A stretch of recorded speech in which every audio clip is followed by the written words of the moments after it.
Yoruba nation, up Yoruba nation. Up Yoruba nation, up Yoruba nation, up Yoruba nation, up Akitoye, up Igboho Òòṣà. Mo lè ti rí bàbá dìdìrín yìí. Tí dára show fídíò ẹ̀ yìí. Mo lè ti rí àgbàlagbà òpònú yìí. Mo lè ti rí bàbá tí ò nọ́gbọ́n lórí yìí. Níbo lè ti rí àwọn àgbà òṣìkà tó gbẹ̀yìn lé tó ń pàtàkì tàn fún wa. Níbo ni Sunday Igboho ti ṣe Yorùbá nation mọ́? Ṣé bàbá yìí nọ́mà? Ṣé bàbá yìí nọ́mà? Àgbàlagbà tó ń rorí bí ọmọ 10 years old. Ẹ tẹ̀sí lójú. Bàbá tó sọ̀rọ̀ lórí dára yìí. Tí dára show fídíò ẹ̀. Ẹ tẹ̀sí bàbá yìí lójú. Ọ̀rọ̀ òmùgọ̀ ni bàbá yìí sọ. Ọ̀rọ̀ òpònú. Ẹ wà àwọn àgbàyà tó gbẹ̀yìn lé. Ẹ wà àwọn àgbàyà tó jókòó sí di màdàrú. Ṣé nǹkan tó ní tìrí ṣe ṣó make sense?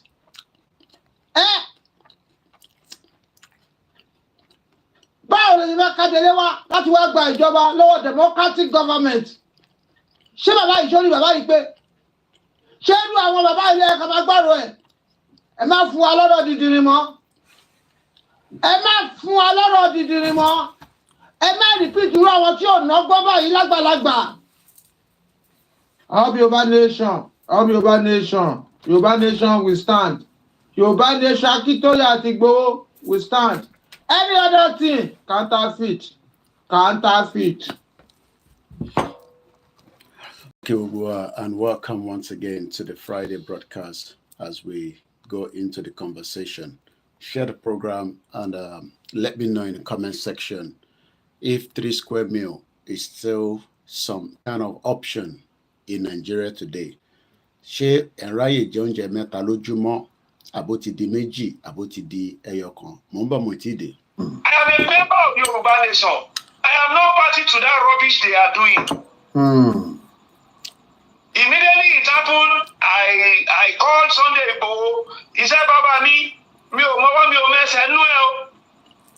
I said, okay. I am a member of Yoruba Nation. I am not party to that rubbish they are doing. Immediately it happened, I called Sunday Igboho. He said, Baba mi ò mọ́wọ́ mi ò mẹ́sẹ̀ nú ẹ o. I said, okay. I am a member of Yoruba Nation. I am not party to that rubbish they are doing. Immediately it happened, I called Sunday Igboho. He said, Baba mi ò mọ́wọ́ mi ò mẹ́sẹ̀ nú ẹ o. I said, okay. I am a member of Yoruba Nation. I am not party to that rubbish they are doing. Immediately it happened, I called Sunday Igboho. He said, Baba mi ò mọ́wọ́ mi ò mẹ́sẹ̀ nú ẹ o. I said, okay. I am a member. That is Babawa Oba Orile Kenta tí wọ́n bá wa sọ̀rọ̀. Mo kí gbogbo wa pé ẹ káàbọ̀ sórí ètò mo ti dé. Thinking about how we've been having this conversation about the unity of Nigeria. And I reflect back at some of the prominent statements made by some of our founding leaders. And I feel that probably this will help us to have a conversation on the Nigerian unity. I just brought forth, not to bore you. First, and I quote, not my statement, Nigeria is not a nation. It's a mere geographical expression. There are no Nigerians in the same sense as there are English, Welsh, or French. The word Nigerian is merely a distinctive appellation to distinguish those who live within the boundaries of Nigeria from those who do not. This is accredited to Chief Obafemi Awolowo, the former Prime Minister of the Western region. The second one, and I quote, it is true that we politicians always delight in talking loosely about the unity of Nigeria. 60 years ago, there was no country called Nigeria. What is now Nigeria consisted of several large and small communities, all of which were different in their outlooks and beliefs. The advent of the British and that of Western education has not materially altered the situation. and in many and varied communities have not knit themselves into a composite unit. This are credited to Sir Amadou Bello, former Premier of Northern Region. The third, and I quote, since 1914, the British government has been trying to make Nigeria into one country, but the Nigerian people themselves are historically different in their backgrounds, in their religious beliefs and customs, and do not show themselves any sign of willingness to unite. The Nigerian unity is only a British intention for the country. This is... How many of you can have 3 square meals? That is the question I'm asking. In your melu, lulu je onje meta lojumo ni Nigeria. Momba moitide. I think God will give Asiwaju the courage to do it because it will affect even himself. It will affect all the APC powers. It will affect all the MDs of banks. The MDs of banks are the destroyer of this system. The powerful, the high and the mighty. He is stepping on their toes. I pray God give him the grace to do it. The next thing he should do, tell him if you know him, is to restructure this country. Nigeria is a fraud. One particular tribe repressing the whole of us. Did you hear what Central Bank governor wants to do? Just a department, the operation department of Central Bank, to be moved back to Lagos, where you have 99% of the headquarters of bank. The North is agitated. Don't take Abuja back to Lagos. They don't care. If you all become beggars, it's okay for their oligarchic mentality. I talk like no other pastor talk. I talk like no other pastor talk. Because I have seen into governance, I have seen into the church. And I know where the problem is in this country. Are you hearing me? They may not like what I'm saying, but they cannot dispute the truth. This country cannot go on like this. Okay, I was talking about those who migrated. I don't blame those that want to japa. You know, initially I was saying don't japa. Do you hear me say that again? Japa if you want to japa. Because you look at the country and say, what future? If it goes on like this, what future? If it goes on like this, civil war is imminent. If it goes on like this, military intervention is imminent. Do we want to go back to that? No. Something must happen. I have always believed that something must happen. Do you see the way we pray in this church? Make Nigeria one. We don't pray. Nigeria is not one, and it can never be one. We are different, tied together by force. We should still be one, but let everyone govern himself the way he likes. Are you hearing me? Let have their oil. Let the East have their resources. White people have their resources. Let the North have their resources. Let them manage their security. Give them state police. Let everybody guard his borders. Let everybody generate his economy. Why must you generate oil in the Niger Delta and take it to the North? Why must you generate IGR here, or the VATs, and take it to the North? That generate nothing. The 10 key northern states have Sharia. Sharia says no to alcohol. Sharia says no to tobacco. But alcohol and tobacco is what gives us VAT here. And you take the money from there to spend where you say you don't want, but you like the money. Fraud, unfairness, injustice. Where did we sit down to make Nigeria 36 states? Where did we sit down? Nigeria was negotiated 3 regions. North, West, East. 1963, by plebiscite, Midwest came in. Where did we sit down and say we shall be 36 states plus Abuja, and the biggest one taken to the North? More local governments. Then we came with federal character. You are qualified, but from the tribe you came from, you can't be qualified. Now, you can't pass any law in that National Assembly without Northern approval. They are in larger quantity, deliberately made so. So how do we go from there? That is Pastor Femi there. èèyàn mélòó ló ń jẹ oúnjẹ mẹ́ta lójúmọ́ ní Nàìjíríà? Òun ni ìbéèrè tí mò ń béèrè, mo ti gbọ́sẹ́. Igbo, or whatever you have said, it's not ignorable in the circumstance that we have found ourselves. It cannot be used positively to make peace, rather than condemn him, ask him to go, they should arrest him and put him behind bars. That's not the story now. A situation we have found ourselves calls for everyone to come to round table and appeal to their people. Sunday Igboho might not be the best of persons, but the fact remains, when crises, when they come from the lower cadre people in the society, and they're the ones that can talk to their people. The big men stay in their house, send people out to go and resolve it. My appeal is that Sunday Igboho, no matter how stupid or how you perceived him, he must be brought and be used positively in the resolution of this crisis.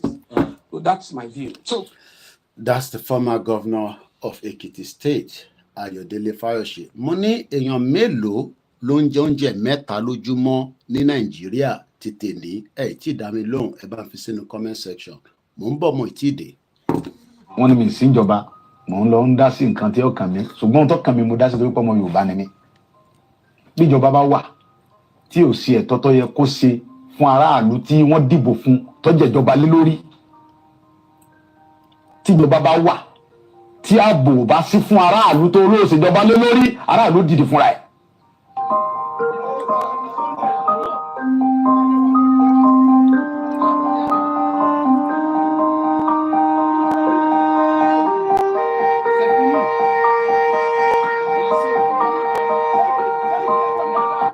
Kì í ṣe pé mo pàṣẹ àbí mo dédé pàṣẹ àbí mo kàn sọ nǹkan tí ó wá látọkàn mi. Nǹkan tó fa ọ̀rọ̀ yìí ni pé ẹ̀yin náà wò láti bí ijọ́ mélòó kan sìn bí ọ̀sẹ̀ bíi méjì sìn nípa ọ̀rọ̀ àwọn Fúlàní tó wà ní gbogbo Ìbàràpá. Ẹ wo dókítà wa, Dr. Fatai, PhD doctor, ọmọ Yorùbá tó kàwé tó gboyè, ó wá lọ sí lóyìnbó ní àìníye ọdún ó lọ ṣiṣẹ́. Èèyàn mélòó ló ń jẹ oúnjẹ mẹ́ta lójúmọ́ ní Nàìjíríà? Ó wá lọ lu bàbá ẹ̀ ní gangan. Ó dá oko àgbàdo, ẹ̀gẹ́, iṣu, oríṣiríṣi nǹkan, soya beans. Ó dẹ̀ gba ọmọ wa ní gangan bẹ́ẹ̀ náà sí bẹ̀rẹ̀ pẹ̀tẹ́ tó ń bá a ṣiṣẹ́. Fúlàní wa jẹ oko ẹ̀, ó wá gbéra láti lọ bá àwọn Fúlàní yìí sọ̀rọ̀, láti lọ bá Sẹ́ríkì Fúlàní pé ẹ wá wo ohun tí àwọn ọmọ yín ṣe lórí oko mi, kò yẹ kó rí báyìí lórí ilẹ̀ bàbá mi. Wọ́n dẹ̀ dé lókun bẹ́ẹ̀ náà, wọ́n dẹ̀ sàpà. Àìmọye yẹn bẹ́ẹ̀ tá a lè mórúkọ wọn làwọn Fúlàní yìí bẹ́ lórí tí wọ́n pa wọ́n. Wọ́n jí àwọn kan gbé, ẹni tó bá gbowó tó kéré lọ́wọ́ rẹ̀ wọ́n gba 7 million, wọ́n gba 10 million, wọ́n gba 11 million lórí ilẹ̀ bàbá wa. Ọ̀rọ̀ yìí dùn mí, ó bà mí lọ́kàn jẹ́ gan.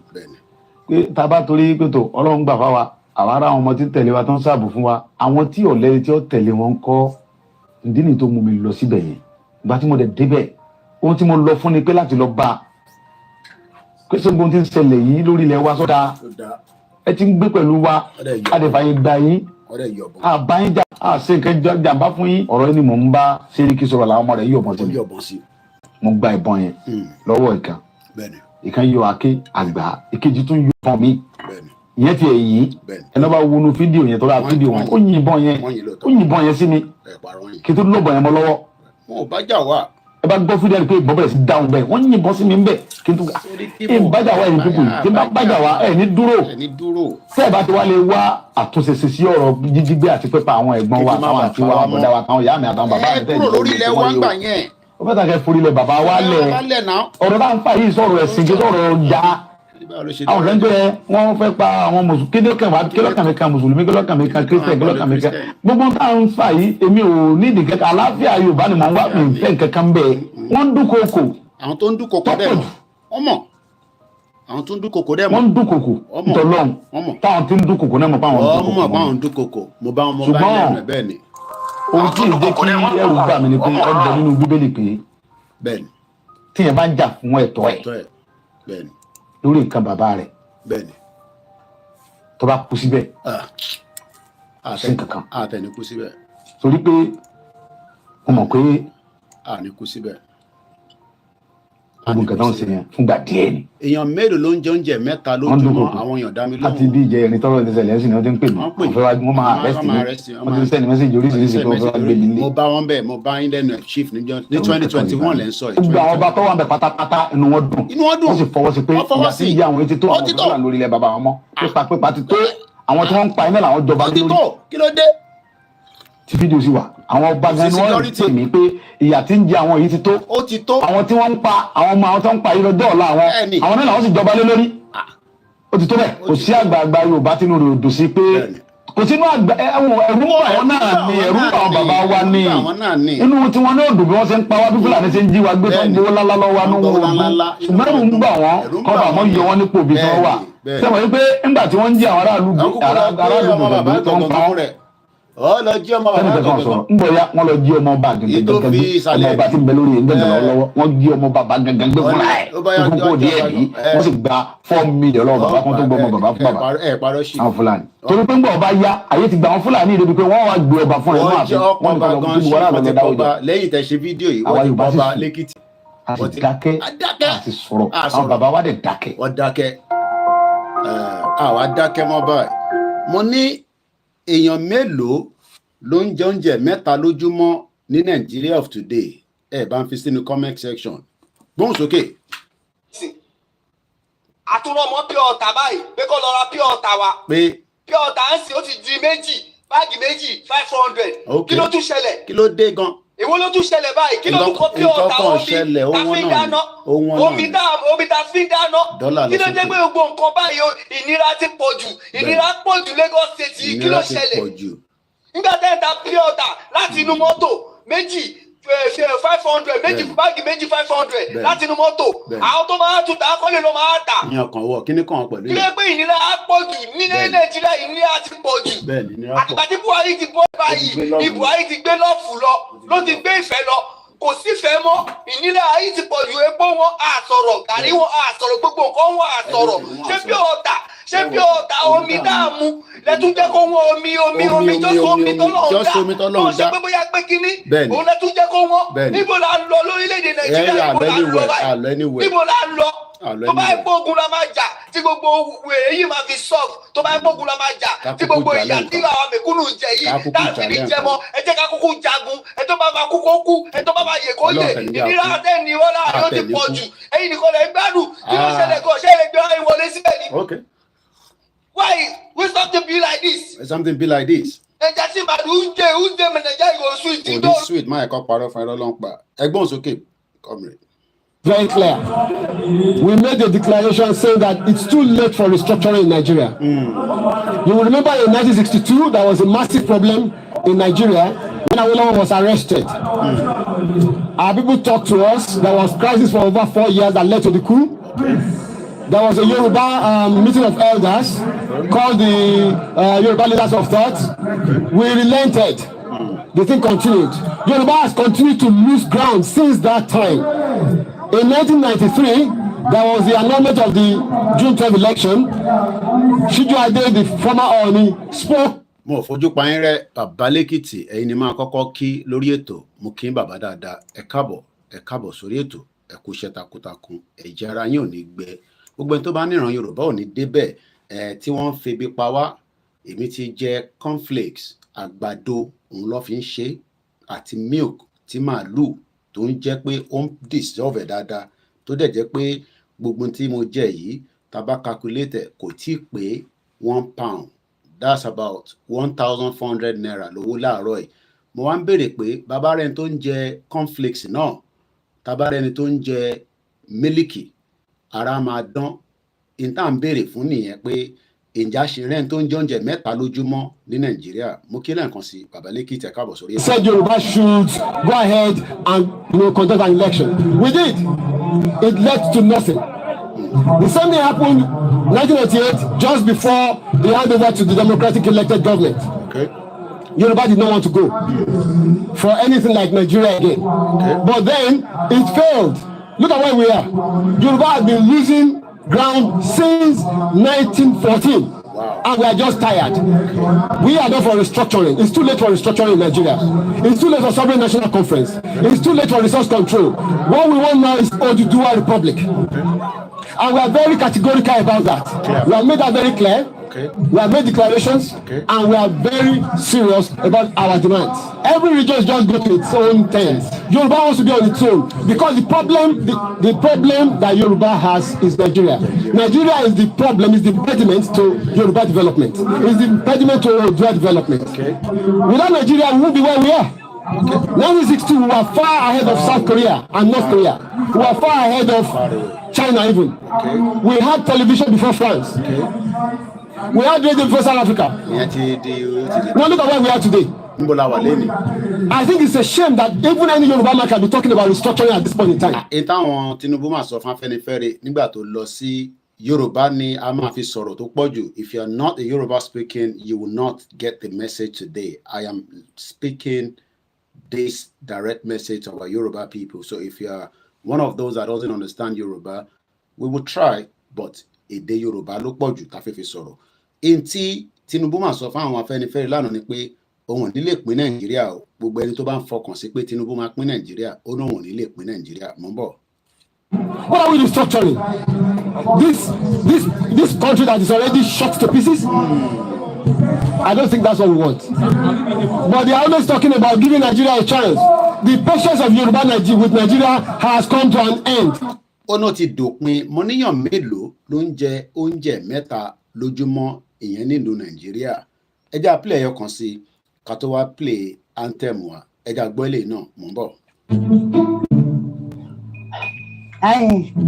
Lè bá ẹ̀dá mi o.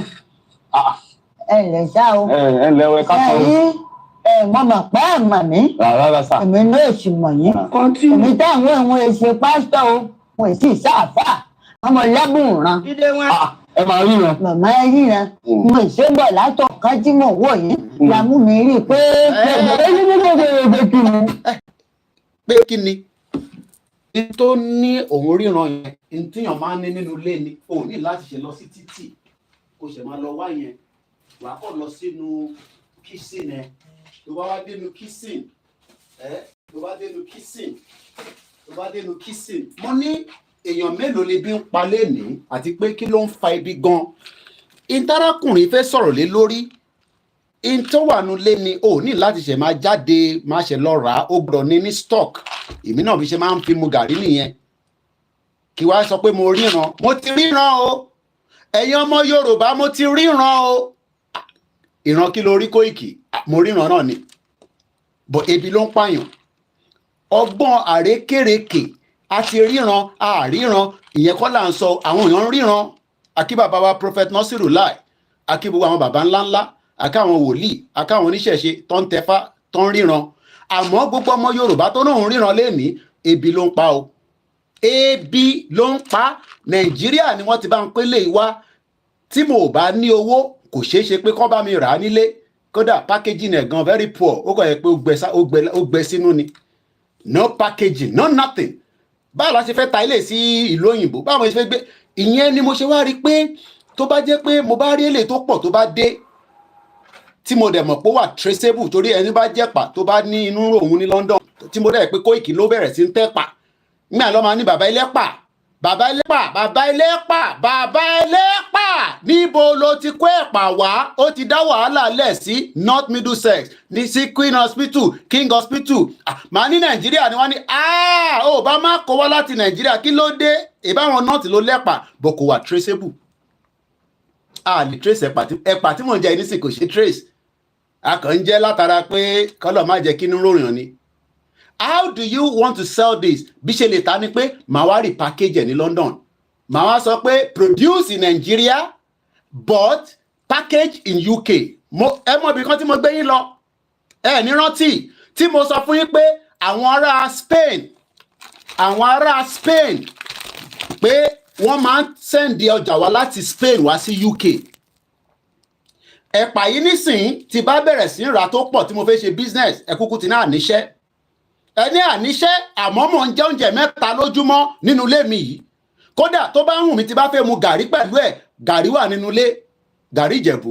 Ǹjẹ́ wọn náà tó jẹ́ ọmọ Yorùbá ní wákàtí lọ́sàn-án yìí nígbà tó máa kí Jímọ̀ ní gbogbo mọ́ṣáláṣí Jímọ̀ títí dé Tom Jones títí dé Èkìtì títí dé Oǹdó, ǹjẹ́ wọn náà lè wọlé wá jẹ ẹ̀pà àti gàrí bomb bastard adébí ń pa ẹ́ òòrùn mẹ́ta jẹ lójúmọ́ ó wá ní oríran òòrí nothing ebi ló ń pa ẹ́. Many of you today ojú yín ò rí nǹkan kan mọ́ ẹ ti mu gàrí títí ẹ lè jẹ rice ẹ lè jẹ wà protein ẹ lè jẹ àgbàdo. Mo rí nílẹ̀ Ìgbò àwọn yẹn wá jí ẹyin wọ́n kẹ́yìn yẹn sábẹ́ ìyẹ̀pẹ̀. Mo ń sọ fún yín pé Mr. Dàpọ̀ ní Koiki mo rántí o ṣé mọ̀ pé níbẹ̀ yẹn èmi ò tẹ́ mọ̀ káwọn Afghanistan náà tún ṣe business rẹpẹtẹ nílùú yìí. Bọ̀bọ́ yẹn ta lọ bá níbẹ̀ ó máa ń kó ọjà wá láti Afghanistan. Kí ló ń kó wá? Ó ń kó àwọn nọ́ọ̀tì wá wọ́n wá ń rí package ẹ̀ ní bíbá. Ìjẹ́rú business yẹn tí ó bá jẹ́ pé ilẹ̀ Haúsá ló ti máa fún wa káwa máa kó wá gẹ́gẹ́ bí ọmọ Yorùbá nation country àwa máa rí package ẹ̀ láti ilẹ̀ wa. You are a bomb bastard. Ebi ló ń pa kò ríran ó ní òun ríran. Mo kí bàbá mi Prophet John Ogundele ẹ rí nothing ebi ló ń pa yín 3 different bread. Àwọn ọmọ mi á tún máa ṣe yanbọ́yanbọ́ màá wá máa sọ fún wọn pé which one do you want láàárọ̀ wọ́n á ní I want broach bread. Ìyá wọn gbọ́dọ̀ ra yẹn wálé torí pé àwọn ọmọ yẹn ní taste oríṣiríṣi. Kódà àwọn èèyàn ti ní Koiki yẹn máa jẹ white bread máa jẹ́ kó jẹ́ brown torí pé ẹni tó wà nílùú òyìnbó ló mọ̀ yàtọ̀ pé brown àti white bread ó ní ìyàtọ̀. But wọ́n tó wà nílé bàbá ìwà náà ríran ẹ jẹ́ ká máa gbọ́ lọ ó náà ti ríran. Mo ní èèyàn mélòó ló ń jẹ oúnjẹ mẹ́ta lójúmọ́ níbi tílẹ̀ ṣúdé ní Nàìjíríà lẹ́nìí. Àwọn ọba President Bọ́lá Tinubu jà a máa negotiate ni. Gbogbo ẹni tó bá ní ká bàjà no government ò ní bá government jà wá negotiate up to the last kẹtó máa wá think of the next option. A ṣe negotiate ni ṣèbóṣẹ̀dé bẹ́ẹ̀ ni Buhari lọ́dún mẹ́jọ nínú ọdún mẹ́jọ yẹn kọ́ la bẹ̀rẹ̀ Yorùbá nation bẹ̀rẹ̀ bíi 2019 àmọ́ àwọn kan ti ń ṣe káwa tó dé bẹ́ẹ̀ akí wọn yìn wọ́n. Mo kí gbogbo ẹni tẹ́ wà lórí ìjókòó mo fojú pa yín rẹ́. Wọ́n náà wọ́n ríran ìran kílẹ̀ ń rí rí nothing ebi ló ń pa púpọ̀ nu wa. Ebi mo tẹ̀ rí bàbá kan àbíyàn kan lórí Twitter X ó ní gbogbo ẹ̀yin diaspora tẹ́ bá ti ń send owó ẹ̀ ń send ju 10,000 lọ ọmọ àlè ó máa dúpẹ́. Do you know what 10,000 naira is today? That's about almost £6. Ṣó mọ̀ pé minimum wage is £10.44. Mo kí ẹ̀yin tẹ̀sẹ̀ ń wọ UK ẹ káàbọ̀ sórí ètò ẹ wá ṣe sùúrù díẹ̀ torí pé ìlú yìí yàtọ̀ sí ti Nàìjíríà tẹ́ ti ń bọ̀ gbogbo mentality yín ẹ dá sí border ẹ wá fix ti bíbá láti fi ṣe kíni láti lè fi gbé níbẹ̀ nítorí náà if not ẹ wọ problem. Má lọ ra luxury product wàá máa wọ àwọn aṣọ Primark kó lè fi ní ìgbà tó dé ó ti yàtọ̀ sí boscona tó ń wà ní Nàìjíríà. Tó bá wá fẹ́ wọṣọ tó ní àwọn bíi celebrity wàá lọ síbi tó ń pè ní charity shop wàá lọ máa ra àwọn yẹn ní owó díẹ̀díẹ̀. This is a country you cut your coat according to your size. UK ló ń pè. Àmọ́ ní Nàìjíríà majority yín ìran lẹ̀ ń rí nítorí pé látara pé ebi ń pa yín. Wàá tún máa lọ sí Poundland wàá máa ná Lidl má lọ Tesco olówó ló ń lọ Tesco àfi tó bá jẹ́ pé o fẹ́ lọ lọ́wọ́ ọ̀rọ̀lẹ́ tó bá dọ̀wọ́ ọ̀rọ̀lẹ́ nísìn ìyàwó mi máa ń lọ sí Tesco á lọ sí Asda èèyàn ń ṣe nǹkan tó bad. Wàá wá lọ wo àwọn product tó yẹ pé bóyá àwọn sọ pé máa expire níjọ́ kejì ó sì níjọ́ mẹ́ta àwọn prices tó ti cut down wàá wá rà yẹn wá sílé ìyẹn àlè sáré jẹ láàrin ọjọ́ méjì bomb bastard. Oúnjẹ ò gbọ́dọ̀ jẹ́ nǹkan tó máa ní wá lára ní Nàìjíríà. Ìdí tó ń jẹ́ ṣe ní lára ni pé àwọn proxies terrorists tó kó sínú ilé àwọn ló ń ṣe jàǹbá fún wa tí wọ́n fi jẹ́ ká grow oúnjẹ. Bàbá ìwà náà ń ríran ẹja gbọ́tán arákùnrin wa ní irú ìran wọlé rí kẹ́ ẹgbẹ́ jágbajàgba lọ rí nothing. Mo ní kàkà kí arákùnrin kó mú ẹ̀pà kó mú búrẹ́dì àbí kó fi gàrí jẹ àbí kó ra bọ̀lì kóra kí ni bọ́ọ̀lì ká bá sọ yẹn lórí oṣọ̀sán ààrẹ sínú àwẹ̀ lóòótọ́ bọ̀ èní làwọn Jímọ̀ tọ́lọ́ ń kí Jímọ̀ olóyin. Àwa aráwọn èèyàn tó máa sùn kalẹ̀ nísìn tẹ́lẹ̀ ní bambiala gbogbo wa ti wá di bambiala gbogbo ọmọ Yorùbá pátá ẹ sọ gbogbo wa di ntí kò yẹ ká máa pera wa. Àwa ń sọ fún ọmọ Yorùbá pé ẹ ṣe sùúrù ọ̀nà lélẹ̀ wọ́n ní àmọ̀nà wọ́n ní Koiki lọ dákẹ́ kò sí kankan tó mọ̀. ó kàn ń parọ́ lórí social media ni bomb bastard ẹ̀yin nìyá máa jẹ. Mo sọ fún yín pé bàbá Kítóyè ló ní kọ́kọ́rọ́ lọ́wọ́, Ìgbòho tẹ̀lé lẹ́yìn, YSDM tẹ̀lé lẹ́yìn, Ìlànà tẹ̀lé lẹ́yìn, Central Office àtàwọn world home based media adúró tí wọ́n tán kò sí nǹkan tẹ́nibọ̀dì lè ṣe. Wọ́n ní rọ́là ń pa, ìyẹn kọ́ là ń sọ lọ́wọ́lọ́wọ́. Lórí ètò tèní mò ń bí gbogbo ọmọ Yorùbá pé èèyàn mélòó ló lè jẹ oúnjẹ mẹ́ta kó wá mu júùsì lé, béèyàn bá wá kí diaspora nílé ṣe ló máa ń jo júùsì ẹbí àtẹ pé wọ́n ò mú lánàá. Nàìjíríà ló máa lọ patí tó máa jí páálí oúnjẹ tó máa jí ẹran, odindi ketra tó ní kó dáná ó dẹ̀ kó gbogbo ẹran lọ́lé lọ́la torí pé ìyà ń jẹ wọ́n. A ní ilẹ̀ tó sùn rẹpẹtẹ láti gbogbo Ọ̀yọ́ dé Kwara dé Kogi, àárín kankan fi ṣe, àárín kankan fi ṣe nítorí pé deliberately ló mọ̀ọ́mọ̀ ṣe bẹ́ẹ̀. Àwa ń tọrọ jẹ lórí social media, everybody wá ń tọrọ bomb bastard. Bàbá ìwà náà ríran ẹjẹ àgbọ̀tán lẹ́yìn ilé àpilẹ̀ anthem wa. Ẹ ṣé ọ̀pẹ ríran, mo rò pé ríran ó yá kí ló. ọwọ́ yín ìyàwó mi rí i pé. pé kí ni ọba ebi ló pa yín ẹgbẹ̀fà. èyí náà ti ìgbà kan ríran láìpẹ́ yìí nǹkan tí mo rí ọ̀gá bá mi gbé. ilé náà òun ríran láìpẹ́ òun ríran sọ́gẹ̀ẹ́. Òun ríran sọ́gẹ́ pé mọ́tò yìí ò ṣiṣẹ́ kò ní gbé wa dé Ìbàdàn bí ẹ náà ṣe ń parọ́ nìyẹn, gbogbo adájọ́ ń pa. Ọ̀gá mọ́tò yẹn ò ní dé ibi tó yẹ kó lọ, kí ló dé? A ṣe sábẹ́ ọ̀gá ṣe nígbà tí mo wọ gálọ́pì yẹn gbága. Mo kí gọ́vnà Dàpọ̀ Abíọ́dún, mo mọ́nítọ̀ yín back to back. Mo rí pé ẹni ẹ ti ra àwọn mọ́tò kọ̀ọ̀kan fáwọn ọlọ́pàá. Ẹ ṣọ́ pé títì tí ẹ ra mọ́tò yẹn fún a ṣe drive ní gbogbo ọ̀nà Ewékòró yẹn, ní gbogbo àárín Abẹ́òkúta tí omi ya lé àgbàrá ya ṣọ́ọ̀pù, àwọn kan lè ní Koiki ṣátà ó rí Dubai lánàá ní wèrè. Bí gbogbo omi yẹn ṣe kùkùkùkù ní Dubai, wọ́n ní wọ́n múná lọ. Tẹ́ bá lọ wo Dubai ní ìjẹta sí ìjẹrin, nǹkan mi síbẹ̀, òjò tó rọ̀ níjọ́ kan, wọ́n ní òjò ọdún méjì ni, pẹ̀lú ẹ̀ náà iná ṣẹ́jú ní Dubai. Ibẹ̀ ni bàbá ọmọ borí owó ń gbé, ibẹ̀ lòun ti ń pa owó Dubai lòun pa. Ìwọ tó wà ní Nàìjíríà bí iná bátẹ́gùn bá ti ń fẹ́ pẹ̀kẹ̀pẹ̀kẹ̀pẹ̀kẹ̀ àfi band A níná èmi mọ̀ bí i band A àbí band E band C. A country for 63 years we are living in denial, fake lives, fake everybody fake lives is because àwọn kan fẹ́ gbà pé Bàbá Kítóyè ló sọ fún wa pé Yorùbá gbọ́dọ̀ bọ́ kúrò ní wàhálà. Àwọn kan sì sọ pé ní bọ́ọ̀nù wàhálà yẹn torí pé Tinubu wà níbẹ̀. Tinubu dẹ̀ ti sọ̀rọ̀ sókè. Ó ní òun ò pín Nàìjíríà fún yín o. Bí ẹnì kankan bá ń dúró pé Tinubu máa pín Nàìjíríà, you are lying. Wọ́n ní band A7 no get 8 hours light, okay? Èmi ò tẹ́wọ̀n kan tún ní band. Wọ́n ní band A, band 2. Ní Dubai, the whole of Dubai, there was heavy rain 2 years. Òjò ọdún méjì ó ràn within 24. It's because infrastructure was put in place. Because the system was put in place. Even though wọ́n sì ní problem torí pé wọ́n nítorí òjò tó kì í rọ̀ léraléra òun ló fa drainage yẹn. Mọ̀ sí mi lọ sí China, mo tẹ̀rù pé wọ́n ti lọ China rí ni mo rántí ká irọ́ òdo ni wọ́n tún wá ń pa lórí bíbà ẹgbẹ́ ìwé wa parọ́. Mo rántí pé wọ́n sì lọ China. Tó bá dẹ̀ fèrè evidence bí wọ́n sí mi lọ China, màá sọ fún ẹ bomb bastard. 24 countries gan ló ti lọ kò ń ṣe 23 mọ́. And up to date, my mom still travel. Kọ́lọ́mbẹ Elédùmarè kó bá ń dúró tì ìyá mi. Kó jèrè gbogbo tá à ń ṣe, kó wá jèrè mi náà. Bẹ́ẹ̀ ni ẹ̀yin náà wọ́n máa ṣe jèrè gbogbo wa. Bẹ́ẹ̀ ni. Pé mo máa kọ́kọ́ travel after 15 years of locked inside this country. Dubai ni mo sì mi sanwó ticket mi, wọ́n sanwó ticket younger brother mi pé kátẹ́lì láǹfààní àti ríra after 15. Do you know what it means not to see your family for 15 years? You could run mad.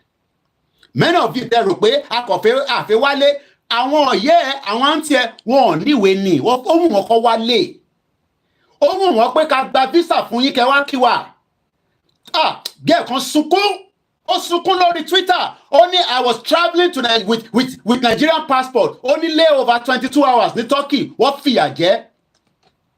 Wọ́n fìyà ṣégè jẹ. I'm sure some of you must have read it or read it. Kamatabon. You must have read it on X.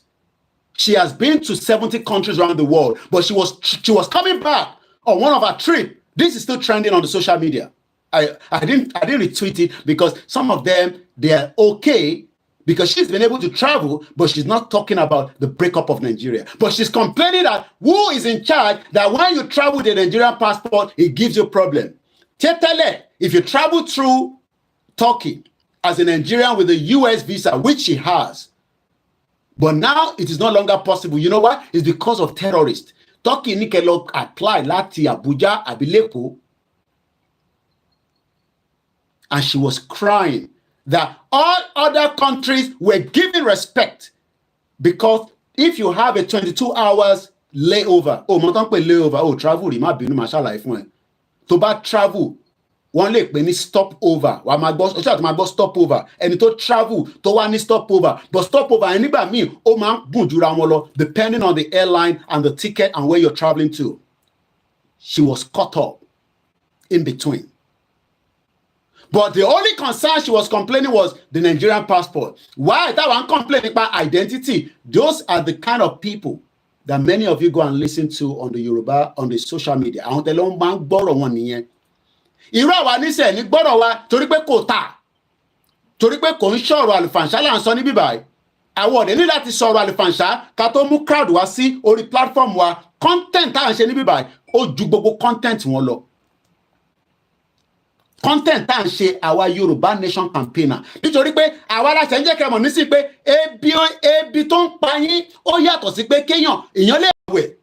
Bẹ́ẹ̀ ni Kristẹni tó bá gbàwẹ̀ tó fẹ́ bá Elédùmarè sọ̀rọ̀ ìyẹn Ọlọ́run tiẹ̀ tó ń sìn a máa communicate pẹ̀lú ẹ̀. Bẹ́ẹ̀ ni Mùsùlùmí tó bá fẹ́ rí àdúrà á lọ ṣe nǹkan pè ní kúnkúṣì. Ọlọ́run á farahàn ẹ́. Kò sẹ́ni tí ọba Elédùmarè lè farahàn. Kò dìgbà tó bá jẹ́ wòlíì. Mr. Ebuni Koiki, I live under Band B, and for the past week we have been having up to 20 hours live. Congratulations. And I hope you can run a good business out of that and make yourself very comfortable. That's all I can say. Many of us today have been trapped. Nítorí pé àwọn kan wọ́n fi accept. Wọ́n fi sentiment sí Yoruba president ló wà níbẹ̀. No, kò ń ṣe Yoruba president. Tinubu agenda is an APC manifesto agenda. Ṣé rí pé PDP ti ń prepare for 2027. Even pẹ̀lú gbogbo differences wọn láàrin Wike, they are already preparing because they care less about èmi àti wọ. Ẹ jẹ́ gbọ́ arákùnrin tó náà ń ríran. Very fort. Ó dẹ̀ padà yìí.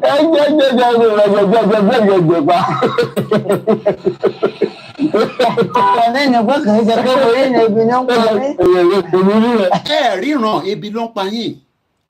Ẹ wá wo kí ló fún wọn fún ní ẹ̀pà. The most basic, I mean, it's not basic, but it's still basic. Ìyí tí mo jẹ kù lélẹ̀. Bẹ́lẹ̀ ṣe wà báyìí mo lè confirm pé tó bá máa fi tó next week mo mọ̀ èèyàn tó máa dé tó tún máa kẹ́pà rẹpẹtẹ dé. Bẹ́ẹ̀ni tí bá wá fi pé mo rẹ́ni tó fẹ́ dé màá ní kó bá mi gbé lọ sí DHL kó bá mi ship ẹ̀. Tí bá wá rí pé kò possible torí pé owó pọ̀ lọ́wọ́ mi màá lọ sí Dustin kí n lọ sí Peckham màá lọ sí Lushan màá lọ sí àwọn African store màá wá ní mo fẹ́ ẹ̀pà tó gbẹ ìyàtọ̀ kan ní pé mo mọjọ́ tó ti gbé sínú store.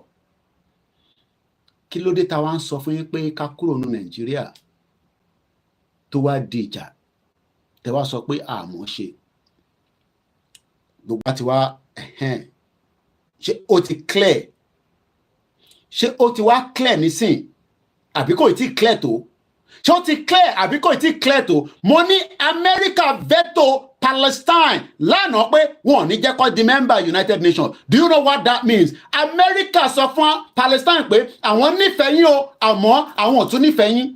After 40,000 people have been killed by Israel, America tún sọ pé no, àwọn ò ní accept Palestine under the UN.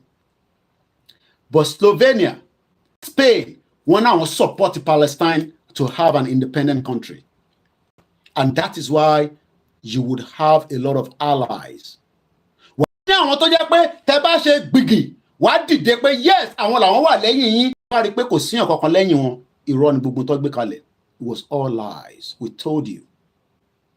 A sọ fún yín pé àwọn bàbá yẹn ń ṣiṣẹ́ nísàlẹ̀ ẹni wọ̀ ṣiṣẹ́ torí pé kò wà visible. America ẹ lọ́wọ́ program this is my second program but Yorùbá la fẹ́ fi ṣe léyìí. Mo sọ fún yín ní àárọ̀ ní aago 5 tí wọ́n ń sùn. mo ní ogun World War III ó ti bẹ̀rẹ̀ ẹni pé rọ́ ni mò ń pa ẹni mi mo fẹ́ gbógun wá mo ní no problem. America ò ní lọ sógun tó bá consult gbogbo àwọn generals ẹ̀. Joe Biden ò tó bẹ́ẹ̀. Ó gbọ́dọ̀ ṣe consultation. Yan lọ sí ìdógún tó bá ṣe consultation. Àwọ̀ tí ìlówó ogun bọ̀ alówó ariwo pípa fún ìjọba pé wọ́n ń pa wá.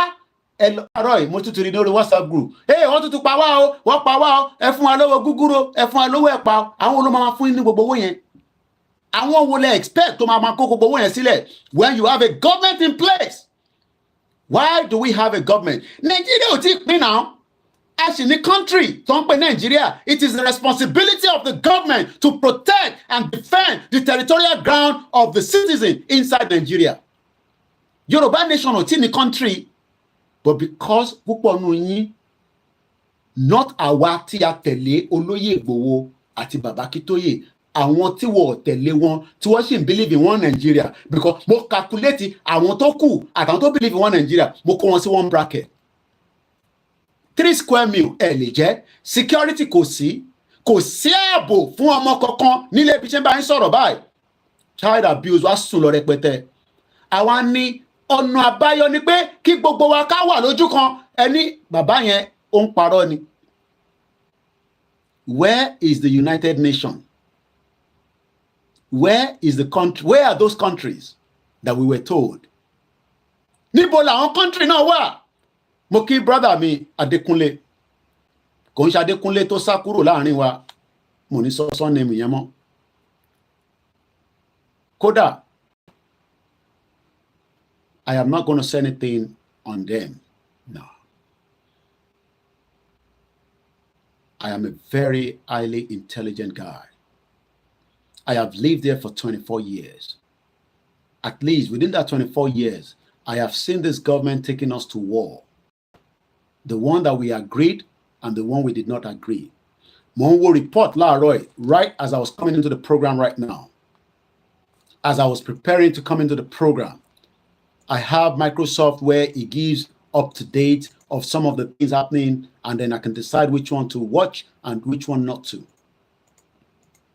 I want to see if I can still find that headline. The UK have spent huge amount of money towards the fight in Ukraine. Ṣé mọ̀ pé on immigration right now, UK gives priority to Ukrainians than èmi àti ẹ tá à ń gbé nílùú yìí. Why then tí ẹ ṣe fi gbọ́n kan tá à ń sọ? You need allies. You need countries. Mo kí ẹ̀gbọ́n mi Fatai Oguribido. Most of you might say that we are doing nothing. I told you, 9 days after East Timor in 1975 made a declaration, the Indonesian government went ahead and killed as many of them, and it took them another 30 years, or no, 23 years precisely, to become fully again an independent country. But it was through some kind of a bit of negotiation, because the military junta in Indonesia was no longer there. It became a civilian government. The civilian government then decided to allow Indonesians to accept that East Timor should go. Would Bola Tinubu do the same thing? Time will tell, but we will continue to negotiate. We will push. I'm sorry, I cannot help you. We are still in that negotiation. And that is exactly what we are doing right now. Anything less than that, you have the right, like others. And you can see why this platform talks. It is the most. I am not bringing any other platform down. Because this is a platform now goes in depth on international, on the Yoruba nation, linking it with what is happening around the world. This is the platform. But because book analysis, many of you thought it was a child's play. Money kò ń ṣẹrù ọmọdé. Ẹ̀yin tẹ́ ń sọ pé Koiki ò kì í ṣe kinní kan. It's okay. Kódà alájà wa kan, alájà dáadáa ní Saudi Arabia, wọ́n ní kò ń bá Koiki sọ̀rọ̀. Nígbà tó ká mi lára mo polóyè Ìgbòho kó tó bá mi bá wọn sọ̀rọ̀ ní Saudi. Àwọn tó wà ń bẹ̀ shock. Many of you don't know the importance of what we are doing because you have been told lies for too long.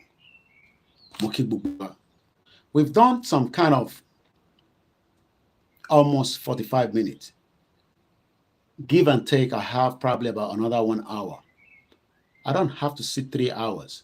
I have done that for a very long time, 5 hours, 6 hours. All I need to give you now is just to keep us going until everything will fall towards a direction. I give thanks to the gods of the Yoruba land that will remain our protector. Mojuba fáwọn ayé, mojuba fáwọn ẹlẹ́yẹ, mojuba fáwọn ìyá wa òṣòròǹgà. Látara pé mo ní tó bá jẹ́ pé àníyàn kan ni mo fi gbé dání, àwọn lọ́mọ. Tó bá jẹ́ pé a tún ṣe nǹkan mi lẹ́yìn tó wà against pé kíran Yorùbá má bọ̀. Bóyá a tún ṣe wọléwọ̀de níbì kan tí mo sọ fún yín pé they've checked. Mo lè kéré lóòótọ́, but àfá ò ní sọ pé Koiki in tó gbé dání yẹn tara tẹ̀mí ló fi ń ṣe.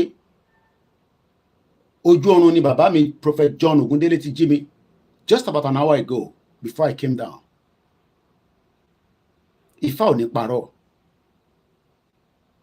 Wọ́n mọ̀ pé ẹ̀ ń gbìyànjú. Èmi náà sọ fún yín pé owó ló máa jẹ kò ní jàgbàdo.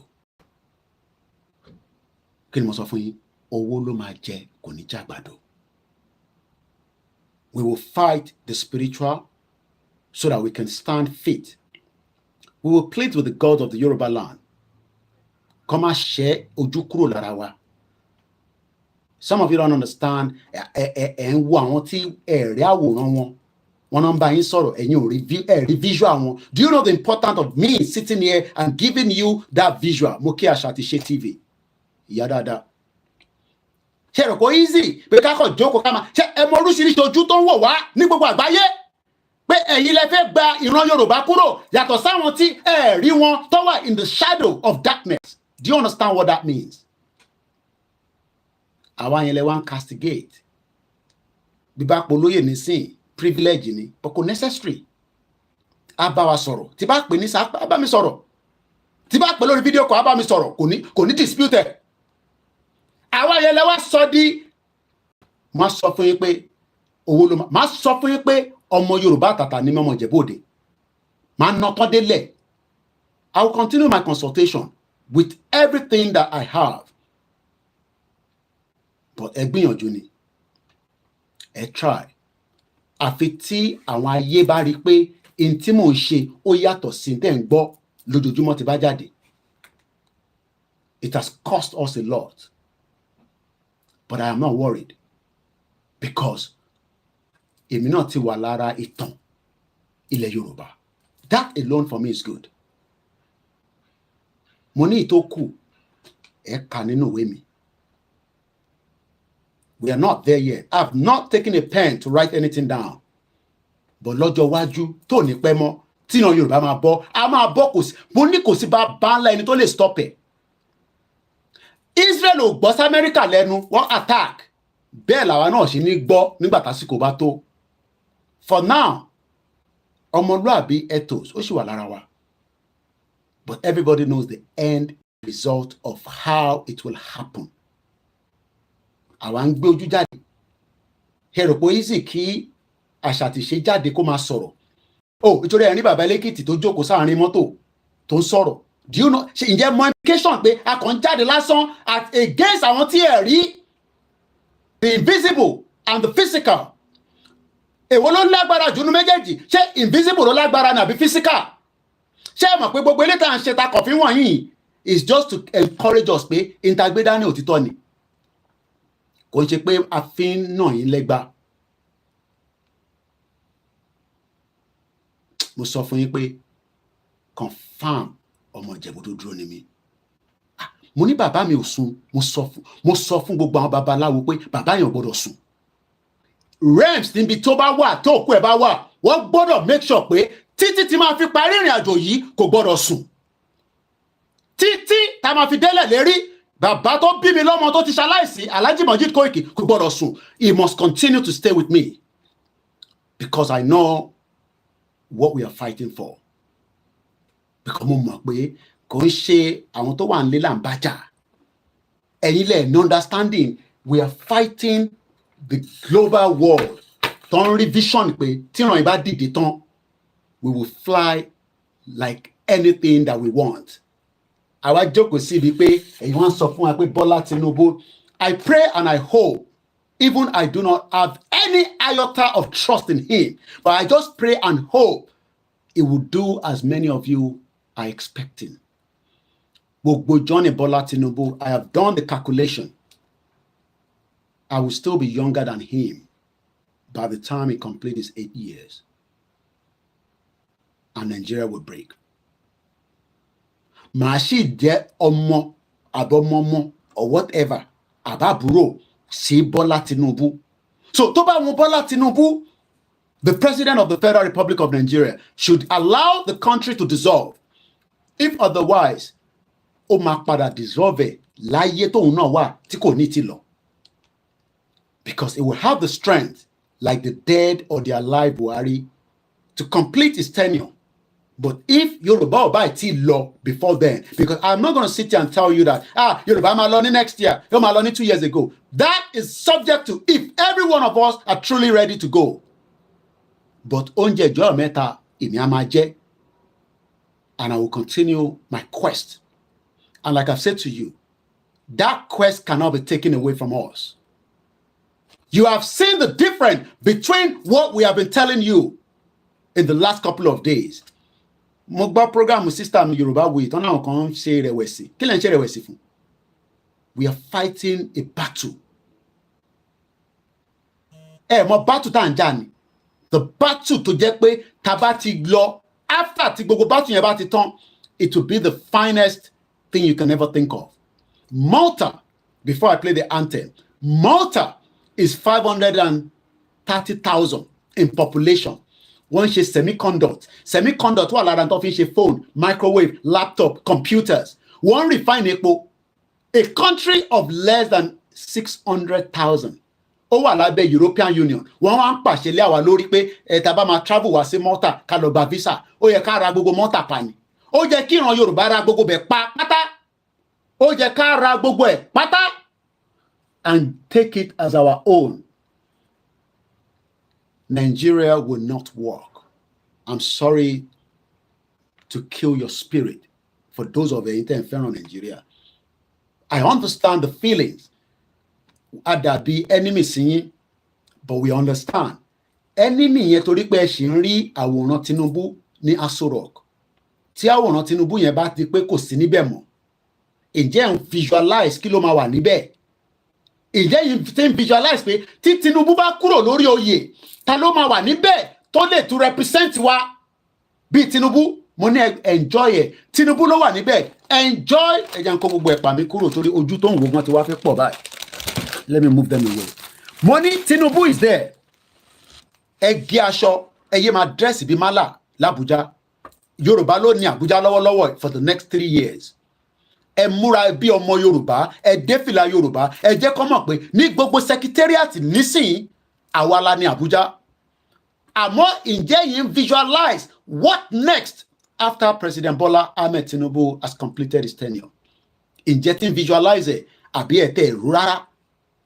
This is where we are concerned as Yoruba people.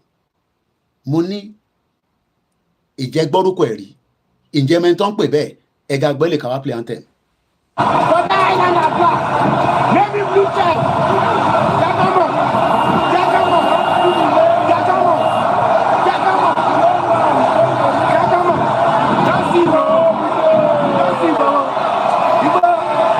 You are confused. You might be too much.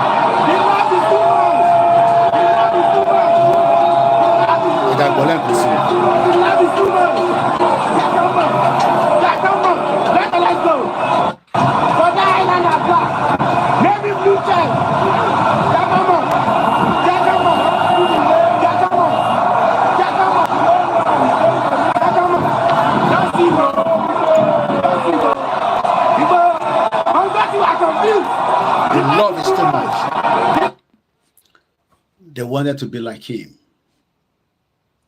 They wanted to be like him. Mo ní lánàá èmi àtolóyè mo pè wọ́n láti connect wọn kó bá Saudi Arabia sọ̀rọ̀.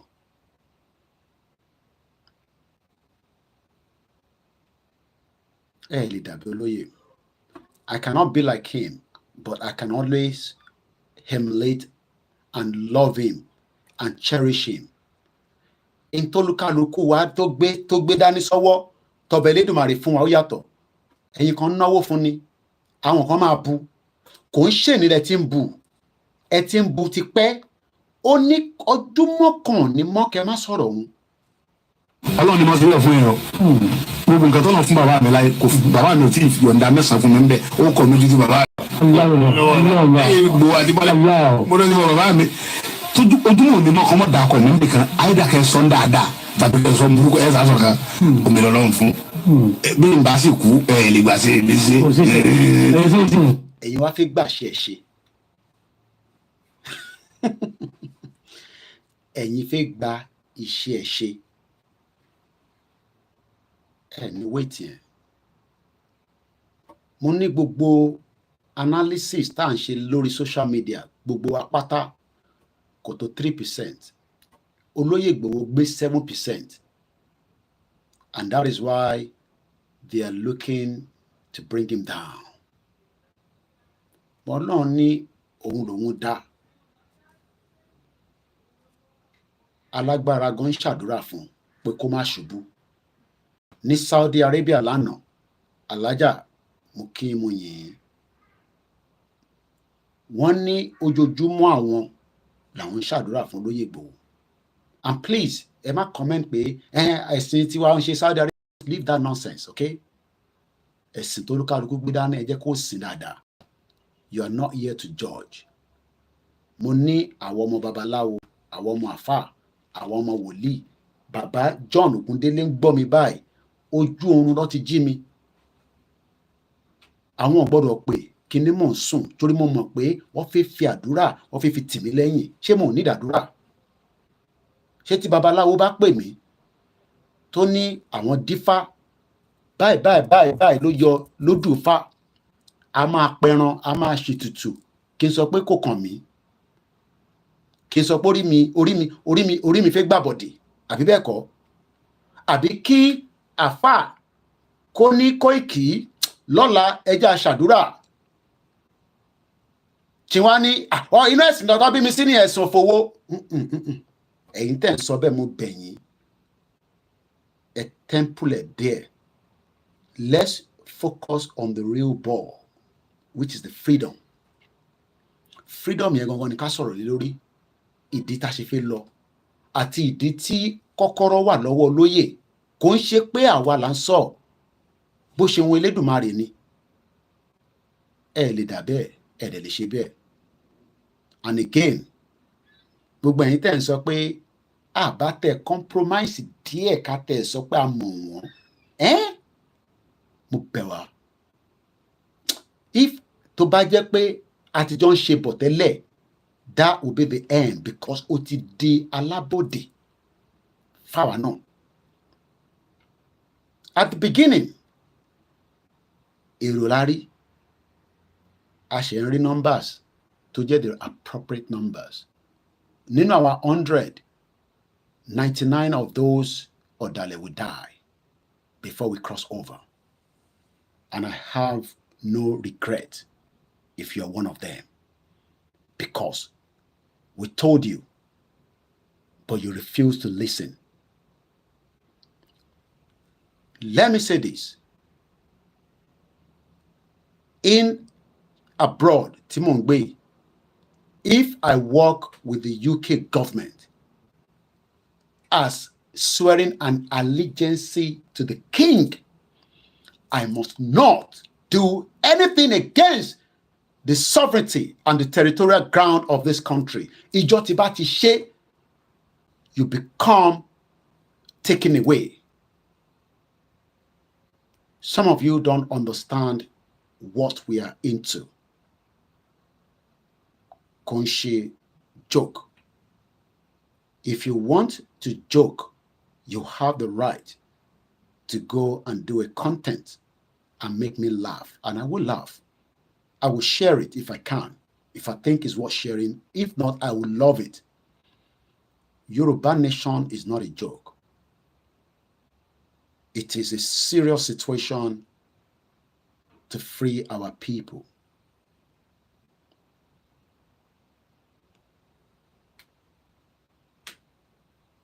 I have lived here for 24 years plus now, going to 25.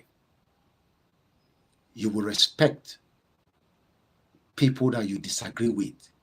It's because it is a system to survey. But the country, Nigeria, let us understand that it has failed every one of us, and there's no point in trying to rescue it.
Tọ́ba ní lára àwọn mídíà tí ẹ máa ń dúpẹ́ ẹ fi gbọ́ in tó fẹ́ wá sọ, especially tí oríṣiríṣi búlàlà, ẹ má bínú ẹ̀ tí ẹ̀ ń bẹ lórí Mixlr.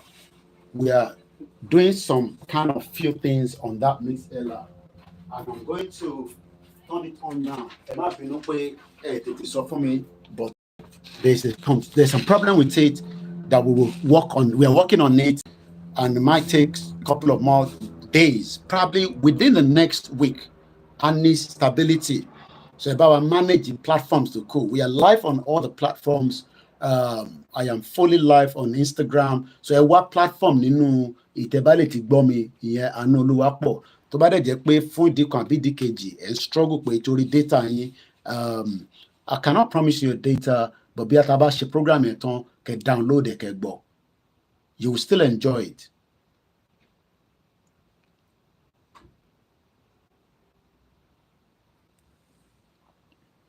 Mo kí wa níbi tí ẹ ti ń wò wá, tí ẹ ti ń gbọ́ wá. Don't expect me kí n bẹ̀rẹ̀ sí wọnú analysis ìtó kàn mí.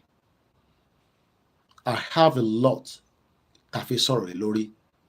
So tó bá yẹ pé ẹ ti ń dúró pé tó bá ti jáde ẹ fẹ́ gbọ́ view tiẹ̀ náà, ẹ fẹ́ gbọ́ opinion tiẹ̀, ẹ ní gbọ́ níbí báyìí.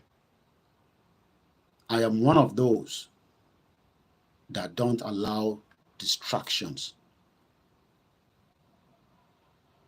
to take us away from the reality. I am not one of those. Ọ̀pọ̀lọpọ̀ àwọn èèyàn ti sọ̀rọ̀ tó pọ̀ lóríṣiríṣi, but lórí tọ̀dọ̀ tiwa will remain on the self-determination simple. But we will come after people that come after Baba Akintoye. And I'm coming after this man today. I purposely printed his face out because I am not using my software. Not that I don't want to use it. This is the machine. I've shown it so many times. It is 17 inch. Sometimes I just don't want to use it.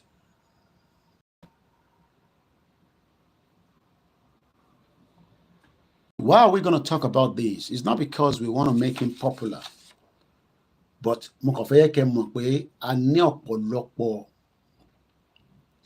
àwọn ọmọ àlè Yorùbá láàrin wa tó kì í ṣe ní tó dẹ̀ ń ṣe ọ̀la. Orúkọ bàbá tẹ̀ ń rí ló ń pè ní Abíọ́dún Ìṣọ̀lá Ládípọ̀. It's not relevant, but kò ní dá kí wọ́n ránṣẹ́ sí bàbá tiwa káwa má lè respond padà sí wọn. It will be something that we will not sit back. Gbogbo wa tí a bá follow Koiki dáadáa, because kò ń ṣe gbogbo èèyàn ló ń follow wa dáadáa. Few of you, mo mọ àwọn tó ń follow wa judiciary. I've cited my mom and I wish her Barika the Jima. Ẹ bá mi kí gbogbo àwọn Muslim Association of Nigeria látọ̀dọ̀ Alhaja White dé ọ̀dọ̀ Alhaja Adéyẹyẹ, Alhaja Barua títí dé gbogbo àwọn CAF sisters. Bí ṣe sọ fún gbogbo wa pé self-determination right ni. Picture yẹn ti wà lórí platform mi. Like I said, the only thing is kódà àwọn àgbọn mo post it sórí Facebook now. So tẹ́ bá fẹ́ rí clear view of it, just go on my page.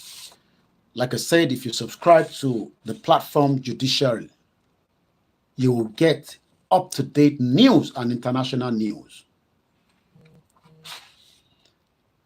Kò ń ṣòwò nìkan náà ni wọ́n máa ń sọ̀rọ̀ nípa Bàbá Akíntóyè.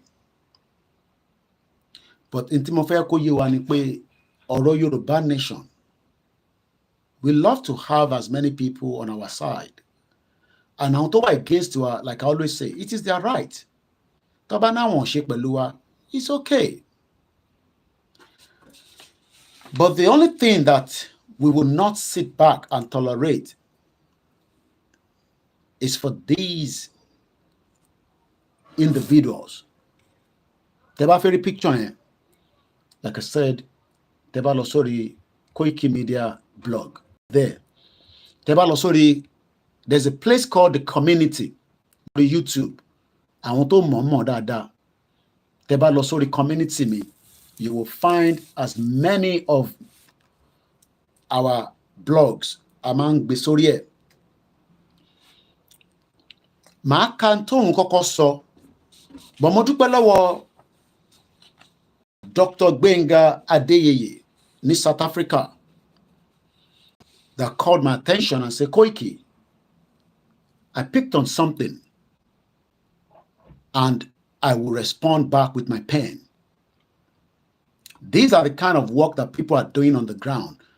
And you know, Dr. Gbenga Adeyeye, and you know, he hasn't come and have a conversation with us, but we have multiple Yoruba people like that. What on the platform?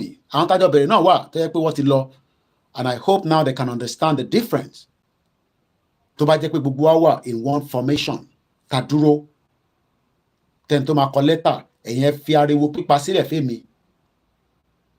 I am not coming to Nigeria because if I is for me any reason to be in Nigeria. So don't pray. When I was in Nigeria, you're wasting your time. You'll be wasting your time. But most of the clear that means that something will be very hot. And I'll just leave it like that. Hot, Nimoso. But for now, I have no reason to be in Nigeria.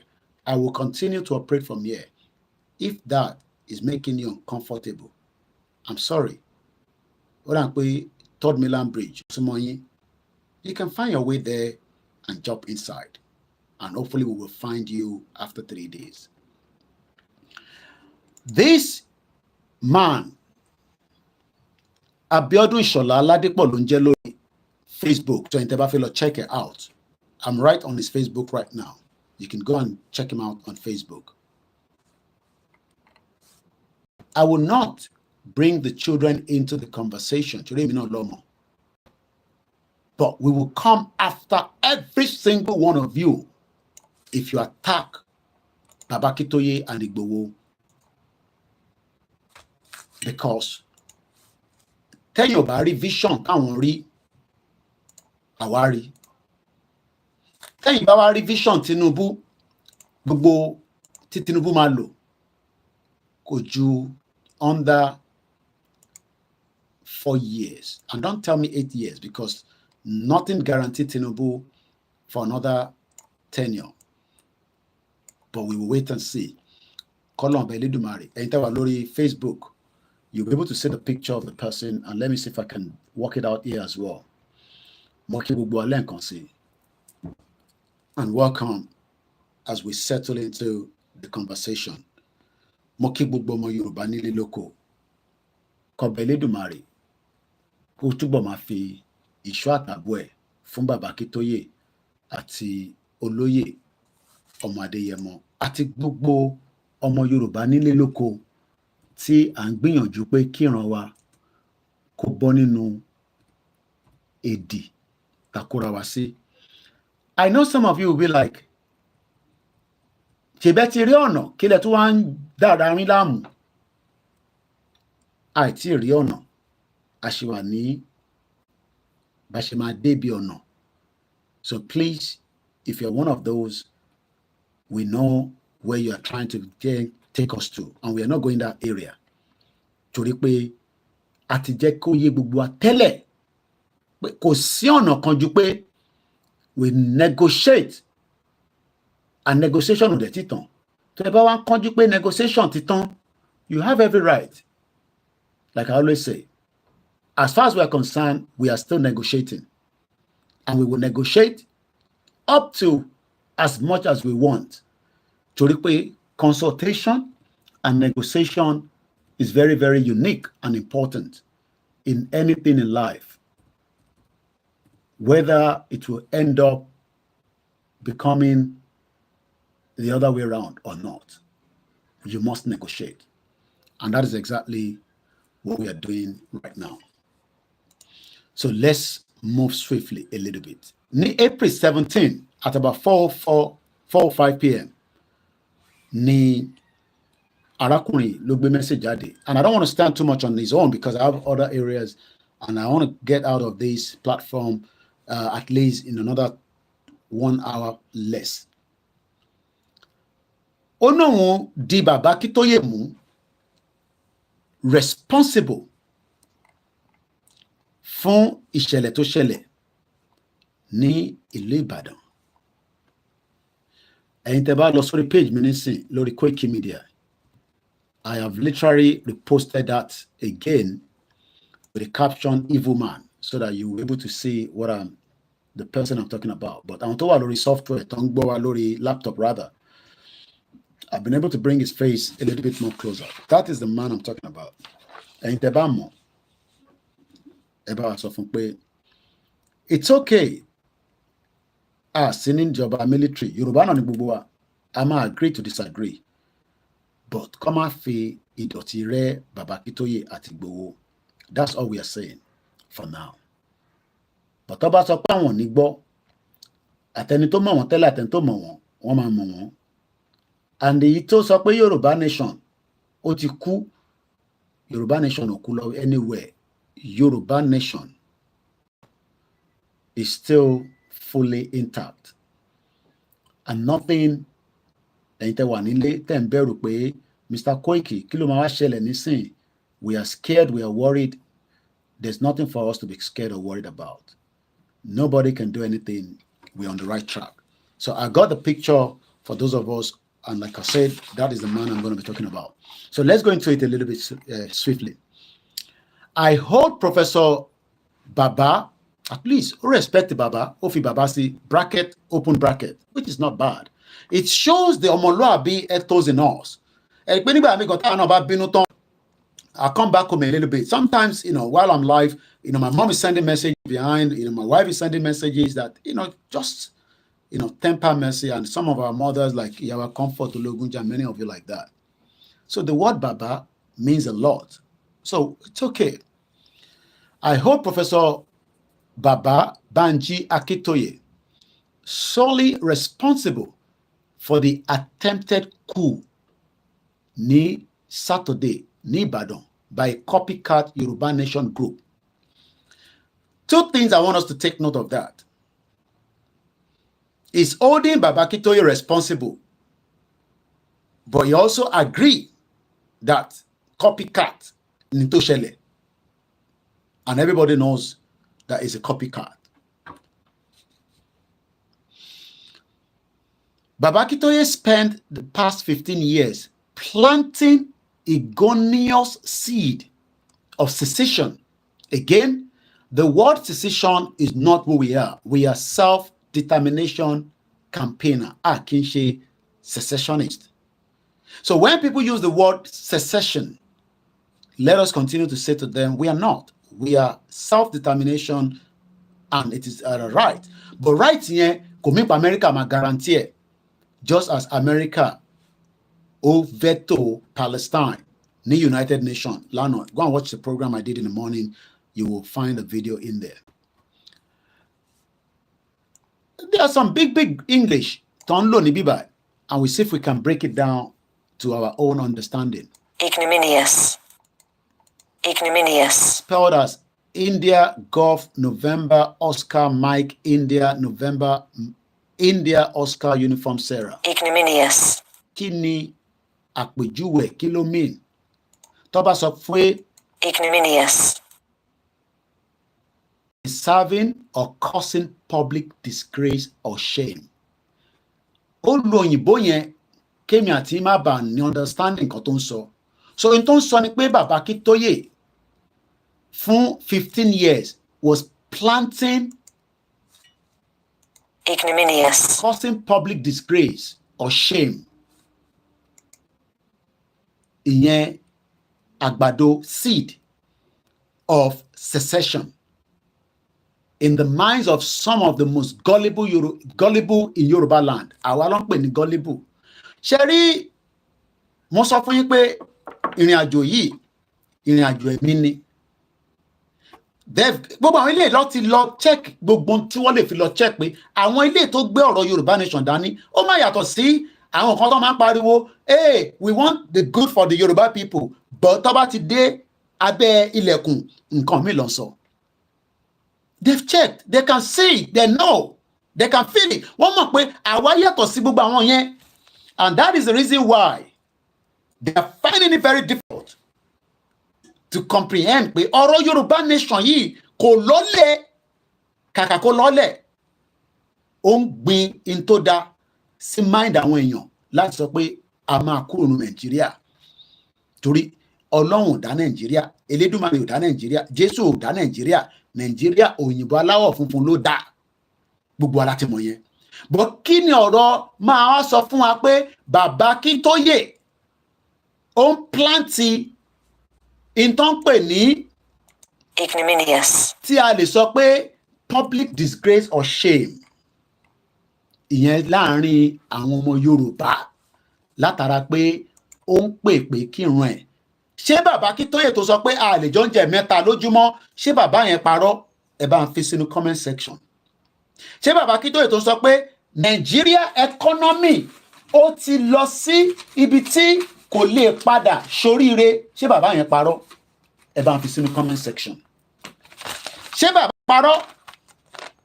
Ṣé nígbà tó náà ṣe confab ní 2014, this is the confab of 2014, a ti ṣe ọ̀rọ̀ lé lórí. Ṣé àwọn tó ṣe confab yẹn kí ni ìyàtọ̀ tó wá ṣe lọ gbé sínú abẹ́ archive àbí ní wardrobe? Jonathan ní òun máa look into it.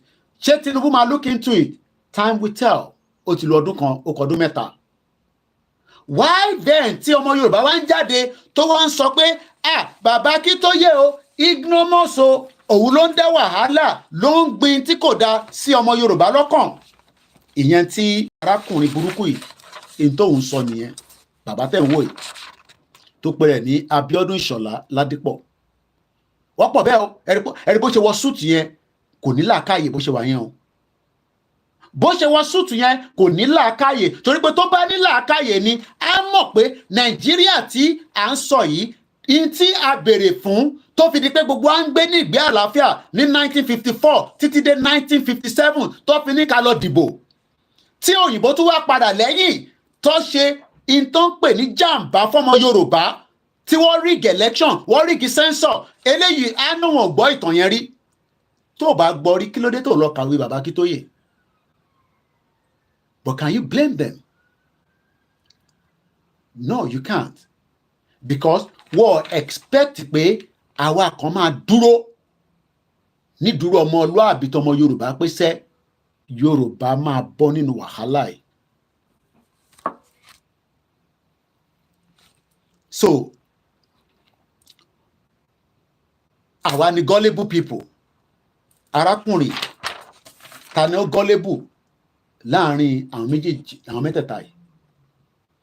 Láàrin àwọn mẹ́tẹ̀ẹ̀ta yìí ta ni ó gullible ìyàn ti rí pé arákùnrin wọ́n gbọ́dọ̀ gbé lọ sí mental home kó lọ assess brain ẹ̀ torí pé mo sọ ká tó bẹ̀rẹ̀ program yìí nísìnyí pé èèyàn mélòó ló ń jẹ oúnjẹ mẹ́ta lójúmọ́. Ṣé in tí bàbá Akíntóyè sọ tó fi sọ fún wa pé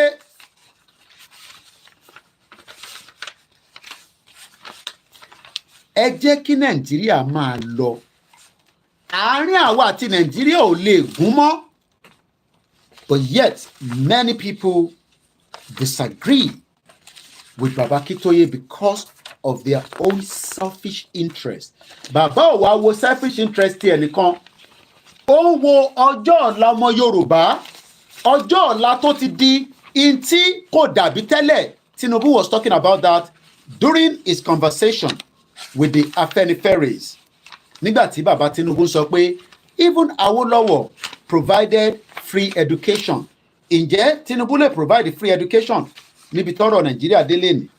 I'm sure he can't. And even if he wants to, he doesn't have the fund to do so. Why then are we planning to remain in a country where there's so much disunity among us? Ó jẹ́ kó bàbá jẹ́ kó yé wa pé àwa la kàwé jù àmọ́ ìwé ta kà ọ̀pọ̀lọpọ̀ àwọn tí a jọ sọ pé wọ́n kàwé irú bàbá yìí nísìn kò ní ẹni orí pípé kankan orí ẹ̀ ò pé rárá because torí ẹ̀ bá pé ni ó jẹ́ kí làákàyè ẹ̀ sọ fún pé àwa ìran ọmọ Yorùbá o tí à ń gbé nínú Nigeria has literally taken us backwards and nothing is going to solve the problem. Let's just move on part 1 yẹn ni part 1 yẹn ni bàbá ti ṣàlàyé who we are but jẹ́ ká kọ̀ sáré lo part 2. Nigeria needs the courage to dissolve. Ẹ sọ fún bàbá ẹ pé Nigeria máa dissolve whether they like it or not, it will dissolve. It will dissolve. In summary, as at late February, Nigeria economy has collapsed. Bó bá àwọn Tinubu kó tún lọ invite IMF, all this World Bank, Nigeria has collapsed. But arákùnrin sọ pé Bàbá Akíntóyè ń plant seed sáàárín àwọn ọmọ Yorùbá pé ó ń plant seed kí ló ń plant ignominious àbí kí ló ṣe pè òyìnbó yẹn seed tó ní Bàbá Akíntóyè ń plant sí ṣòro pa ní lè break it down. Ignominious. That is what this àwọn bomb bastard ọmọ Yorùbá ọ̀pọ̀ bẹ́ẹ̀ ọ̀pọ̀ wọ́n wò mí báyìí wọ́n wà lórí Twitter náà tí wọ́n ní pé kó jókòó kó sì máa sọ pé Tinubu bọ̀ wá ṣe I wish them best of luck.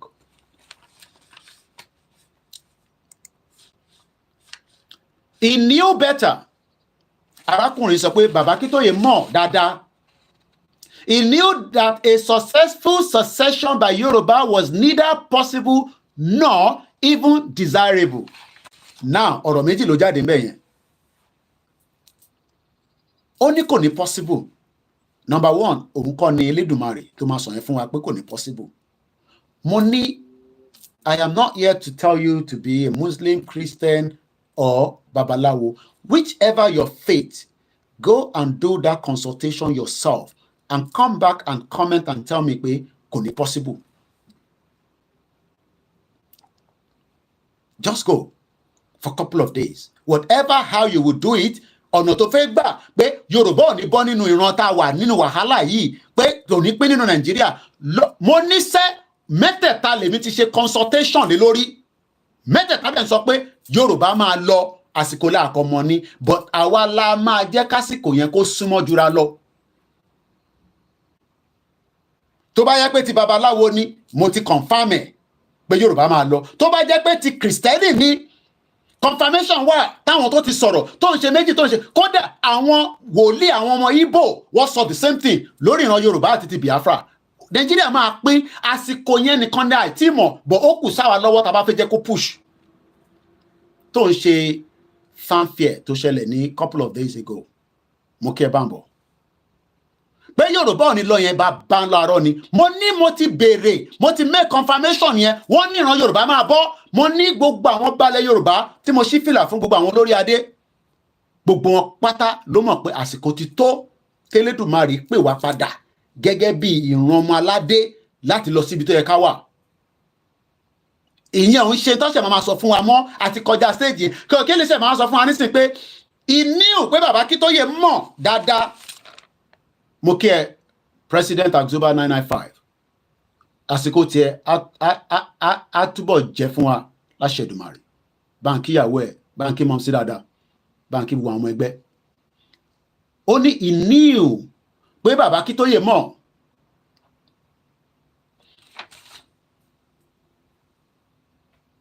You see, I'm going to curse you if you're not careful now. Don't tell me, Mr. Koiki, I think it is high time you stop your aggressive ways of talking. Good, we all know that you guys are doing a lot on the ground, but you should let it remain on the ground. You see, problem I mean, I Koiki ma dalo. No, sometimes you have to. So, Fulani ton bunyan ton payan. Àwọn better ju. So in terms of anything lower aggressive. You can see that some of you have mental problem. Èmi ti jẹ́ mo ti yó nísìn. Ẹ̀yin ò jẹun ẹ̀rí jẹ́. I don't know whether you're in Nigeria or whether you're not. And if you're comfortable, ṣé gbogbo àwọn èèyàn wa ló wà comfortable. So aggressive tèmi yẹn ló ń kọ́rin lára. So gbogbo ọ̀rọ̀ tí mo sọ láti nǹkan nísìn is the aggressive part yẹn ìyẹn ló ń dùn wọ̀. Please let us be very. I'm not saying you shouldn't criticize us. I love it. I live in a society where you must criticize. But kẹ́ máa sọ pé mo wà aggressive. Kí lẹ mí pé mo wà aggressive? Ṣé èmi gbébọn nísìn ni? Ṣé mo ti authorize pé kó gbébọn kó lọ pààyàn? Fúlàní ń pààyàn nísìn. Ẹ sọ pé àwọn yẹn wà aggressive. Wọ́n ń gbowó lọ́wọ́ wa. Ẹ sọ pé wà aggressive. But èmi mo wà aggressive. So so ọ̀rọ̀ tí mo sọ nísìn èmi wà aggressive. Please be careful. And I'm trying not to go beyond just what I've said to you. To the ọmọlúwàbí ẹ tó ṣì wà lára wa. Tí bá wà aggressive, ebi ò ní wá sórí social media máa jókòó máa ṣe báyìí. Mo lè máa dúpẹ́ lọ́wọ́ olóyè. I will not say more than that. Ẹ máa dúpẹ́ lọ́wọ́ olóyè. Olóyè ní kẹ́yìn máa dúpẹ́ lọ́wọ́ ẹ̀. Ẹ wá mọ̀ bóyá mo wà aggressive or mo wà aggressive. À ń sọ̀rọ̀ tó wà important. Ẹ sọ pé mo wà aggressive. So gbogbo òrùta tàti sọ látẹ̀ nǹkan nísìn aggressive yẹn ló dé bá yín. Mo kí wọ́n tẹ́wà lórí ìjókòó. Ó ní bàbá Akíntóyè mọ̀ dájú pé ọ̀rọ̀ Yorùbá nation tí wọ́n ti ń fàbọ̀ kó tó bí bàbá mi kó tó bí ìyá mi. Nítorí pé ọ̀rọ̀ pé Nàìjíríà máa wáyé ní 1914 Ọlọ́run Elédùmarè gan ló mọ in tó fi pinlẹ̀ gan. Because definitely kò ń ṣojú lásán. I know that they've taken that name, orúkọ yẹn fúnra rẹ̀. They've taken that name and the whole land, wọ́n ti lọ ṣe síbì kan, àṣẹ wa ń túlẹ̀ ẹyọ kọ̀ọ̀kan. And that is why there's a spillage of blood all over the place. What? Ẹ ṣe lè fẹ́ ṣe election tẹ́ ẹ̀ ń fi odindi èèyàn ṣe election. How does that add up? How does that add up? Èèyàn ẹ fẹ́ dìbò fáwọn èèyàn. Ẹ wá ń fi èèyàn, ẹ fi ń rúbọ. How do we get to that stage? It's because ìpínlẹ̀ yẹn ò dá. The foundation táwọn sọ pé wà faulty yẹn, òun gangan ni problem. So, ṣé nísìn ni àwọn ọmọ Yorùbá wá sọ pé a mọ̀ pé ìran Yorùbá àsìkò ti tó? Everybody knows yes the politician bá wà níbẹ̀ tó bá kàn deceive wa yes àwọn tó bá lè jẹ́ pẹ̀lú wọn kó jẹ́ pẹ̀lú wọn. I've told you enjoy President Tinubu president tí tó bá yẹ pé mi ò ṣe Yorùbá nation tèmi wà pẹ̀lú àwọn Tinubu èmi náà máa gbádùn tèmi mọ̀ rí ẹni ọlá Badmus ṣèbó ń jó lójoojúmọ́ lórí Instagram ẹ̀yin ò rí inú ilé tó ń gbé ni ẹ̀yin ò rí inú ilé tó ń gbé ni ẹ lọ wo sẹ́lọ page ẹ̀ now not that she's a public figure ẹ lọ wo ó ń tẹ̀sí wa lójú ní sí pé àwọn làwọn wà níbẹ̀ mo dẹ̀ ní make sure you enjoy it but after tí Tinubu bá ṣe tán what next? That's the question. That is the question that many people. Bẹ́ẹ̀ni mo ti jẹun báyìí conflict ni mo mu basic mo dẹ̀ mu juice lé lórí tí àwọn mi bá dẹ̀ dé a máa royán ni a máa tẹ̀ bá ní èyí kí ìjọba ṣáà máa ṣe. So mo bẹ̀ wá let us just what I'm just trying to bring out from this is that when people say that it is not possible, it not even desirable, pé kò lè wá sí ìmúṣẹ láíláí, it's because tí wà aggressive. Jerry, what aggressive yẹn tó bá yẹ pa ti wà aggressive ni irú àwọn eléyìí gan wọn ní lè máa sọ̀rọ̀. But we are not aggressive, and that is why we are under the unrepresented people organization tó ń pè ní UNPO. Bàbá Akíntóyè tó lọ ṣe gbogbo àwọn ètò yẹn ẹ rò pé bàbá yẹn ọmọ tó ń ṣe. It's because we know that violence is not the option on the table right now. But pé a máa jáde, a máa bèrè tọ́wá, a máa ju flag, a máa rally, a máa protest, ìyẹn máa wáyé. It is entirely up to the government to give us the security, to allow us to do all that. Ní June this year, àwọn Wales máa ṣe rally wọn, Scotland máa ṣe rally wọn, the government provides security for them. But when people like this says, ìyẹn Abiodun Ṣọlá Ládépọ̀ tó ń sọ pé, Baba Akintoye knew that a successful secession, which we are not, kì í ṣe secessionist. All this word secession is a stupid word to be using. Àti kọjá stage yẹn tíyàn kan máa fi òyìnbó tí wọ́n fi dẹ́rù bà wá. A máa break it down by English dictionary. Màá tún spell ẹ̀ fún yín. That is kí lè rò pé mo ṣe ń spell àwọn ọ̀rọ̀ yẹn because mo fẹ́ kẹ́ ní understanding ẹ̀ dáadáa. Kí ló mean by secession? We are not secession. We are self-determination. Bẹ́ẹ̀ni ẹ̀gbọ́n mi Adekunle Koiki, a first set of the Yoruba people, those who say it is not possible are the teamed Yoruba people. Tẹ́ ẹ bá ṣe pẹ̀lú wa, no problem. But ẹ má sọ fún wa pé kò wà desirable, kò dẹ̀ ní possible. Kábíyèsí Elédùmarè o. Ẹ̀yin àgbàlagbà lẹ bẹ̀ mí pé Koiki má máa sọ gbogbo ọ̀rọ̀ jáde. Èyí tó kù wọn náà gbé sábẹ́ ẹkùn. Ebí wọn ń ṣe ọmọdé mọ́. And that is why I have just kept my mouth. Lẹ́ǹkankan lẹ́nu yẹn kọ́ máa ń fi wa rọ́ọ̀fù ni. Mo ní kò sí bàbá ńlá ẹni tó lè dá ìrìn àjò Yorùbá nation dúró. Mo ní bàbá ńlá ẹni kankan lè dá dúró. Ẹ lè delay ẹ ní, ẹ lè slow it down, which is exactly what has been happening. Ẹ kàn slow it down ni, but ẹ lè dá dúró. Nígbà tásìkò bá tó, àsìkò yẹn ló máa determine pé we are going. But you need a lot of consultation. America, mo sọ fún yín lórí program tí mo ṣe ní ìdájí, mo ní America ò ní lọ sógun. Do you know that Israel gba permission lọ́wọ́ America kó tó attack Iran lóru ẹni? Tí gbà pọ̀ attack Iran lọ́wọ́ program tí mo ṣe ládájí.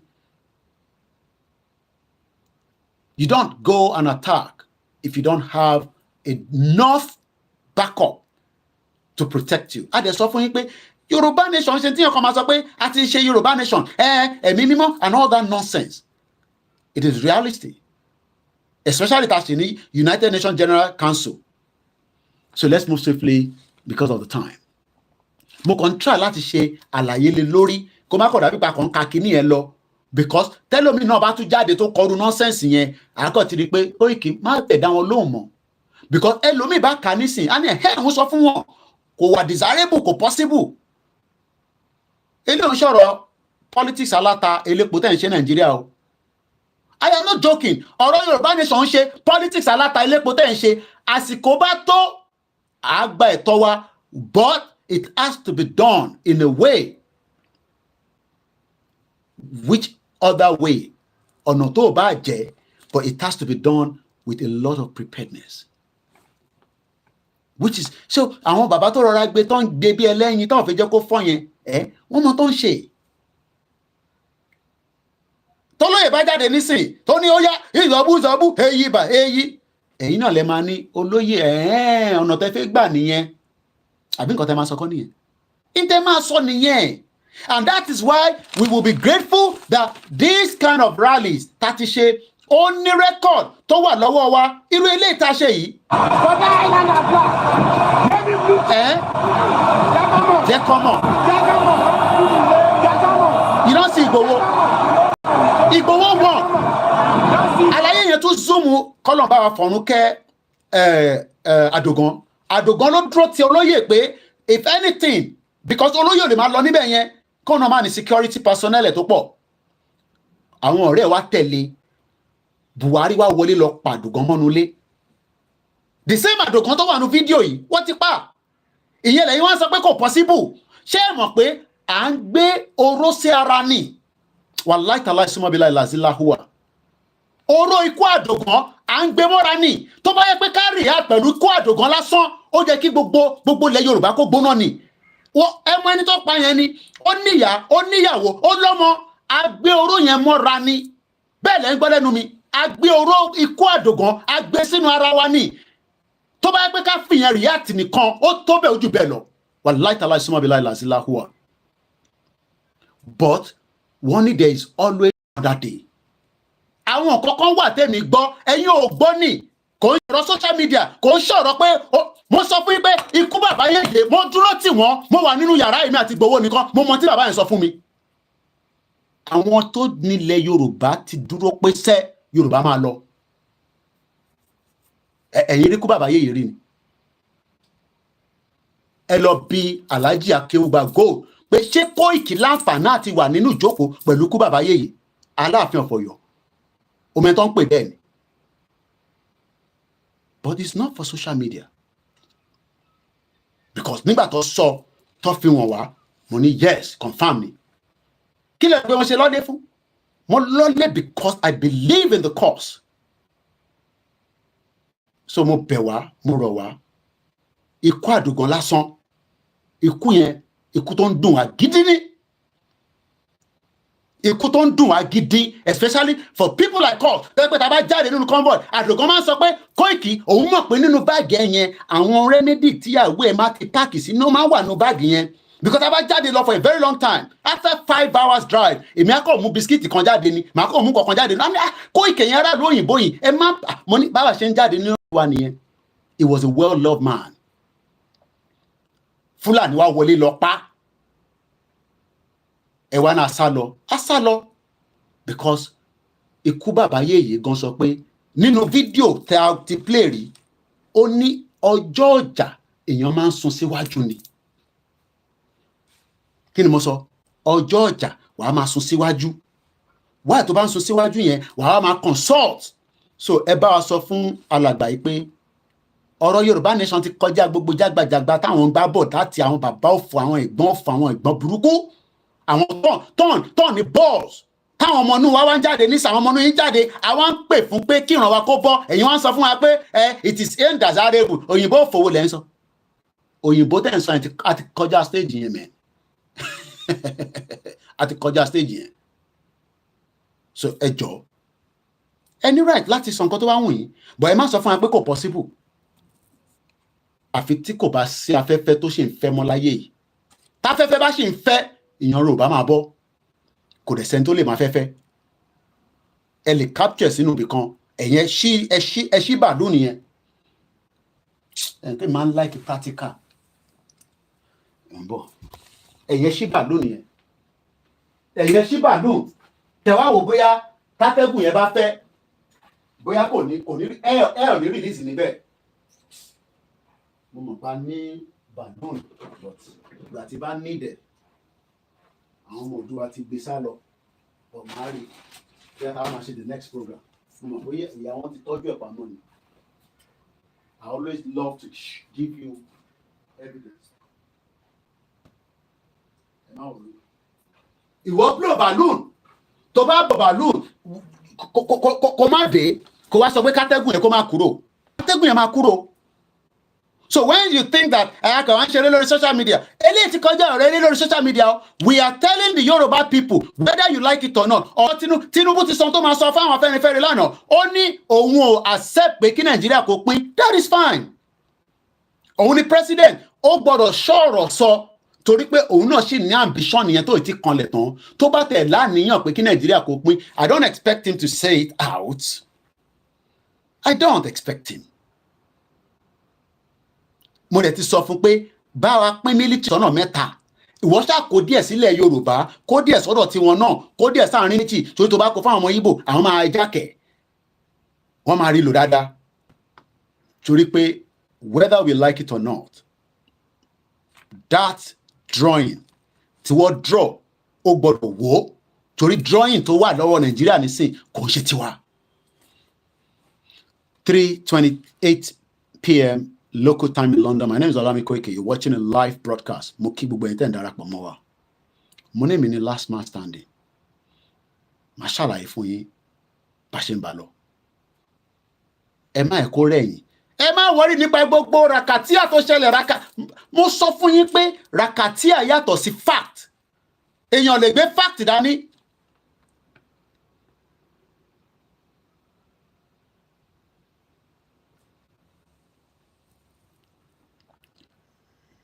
Kakakin response, I'll just take them out of the broadcast. That's all, because I won't got time to be burning my energy. I'll just take you out of the broadcast. Moki Mr. Aziz, thanks so much for the super chat. Kakakin response, I'll just take them out. I'll just remove them. Because Mama, my wine, Emi Oden she Obinito Mama wine, Moilara Oyeyin, and to one club. Bomb bastards. We kept pointing it out to him. Àwọn tí wọ́n jọ bẹ̀rẹ̀ pẹ̀lú bàbá kí tó ìlélẹ̀ máa jẹ́. We kept pointing it to him. Kí lẹ̀ ń point sí wọn? Ẹ̀yin wá di Babangida tó pa Delegiwa. Tẹ́ẹ̀ni balls láti sọ pé Babangida wo ló pa Delegiwa. Ẹ̀yin tí ẹ mọ̀ pé wọ́n pa Bíọ́lá mọ́ wa lọ́wọ́. Ẹ̀yin tí ẹ mọ̀ pé wọ́n pa Kensaro Wíwá. Mélòó ṣe ká tún máa dárúkọ? Ẹ̀yin tẹ́ẹ̀ni balls.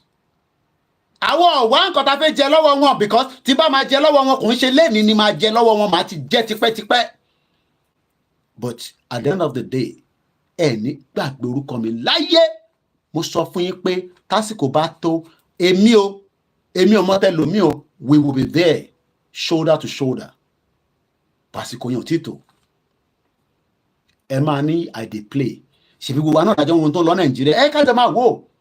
Ẹ̀ǹtẹ̀ bá lè fún lówó ẹ fún. Èmi ò ní kí ẹ̀kan máa fún yàn kan lówó. But èmi ò lówó tí mo fẹ́ fún ẹni. Ẹ bá send message sí mi because mo ní family tèmi náà tó ń dúró fún representative pé ọmọ wọn wà ní abroad, ọmọ in-law wọn wà labroad, owó ná, owó omi, owó this tí mo fẹ́ fún. So I haven't got it. Sẹ́ni tó bá feel pé in tá à ń sọ kò make sense, then owó tí wàá ń tọrọ owó, then you have a problem. Mo ní as long as Tinubu bá ti wà níbẹ̀ nísìn, ẹ gbọ́dọ̀ gbádùn, make sure pé ojú oúnjẹ mẹ́ta lójúmọ́, at least basic house, basic làwọn náà ń gbé. I don't have to show you my house. Basic ni, à ń san rent ni. Púpọ̀ nínú ìdẹ̀lẹ̀ ń gbádùn nílẹ̀ anyway because èèyàn kan wà lé nísìn ó ní Koiki ó ní gbogbo wọn kọ́ ni ìyà ń jẹ o. Mo léèyàn kan tó súnmọ́ mi pẹ́kípẹ́kí tó wà Nàìjíríà báyìí. Gbogbo ilẹ̀ ti kọ́lé. Ẹ kàn ní the basic things of life dáwà ṣe ni which is the security and our health. Nǹkan méjèèjì yẹn abẹ́ Ọlọ́run kọ́ ló máa fi àárẹ̀ ṣe wá. Security àti health tó bá wọlé bẹ́ẹ̀ sórí gbogbo owó tó ń rí oní Nàìjíríà yẹn ó máa sink like that.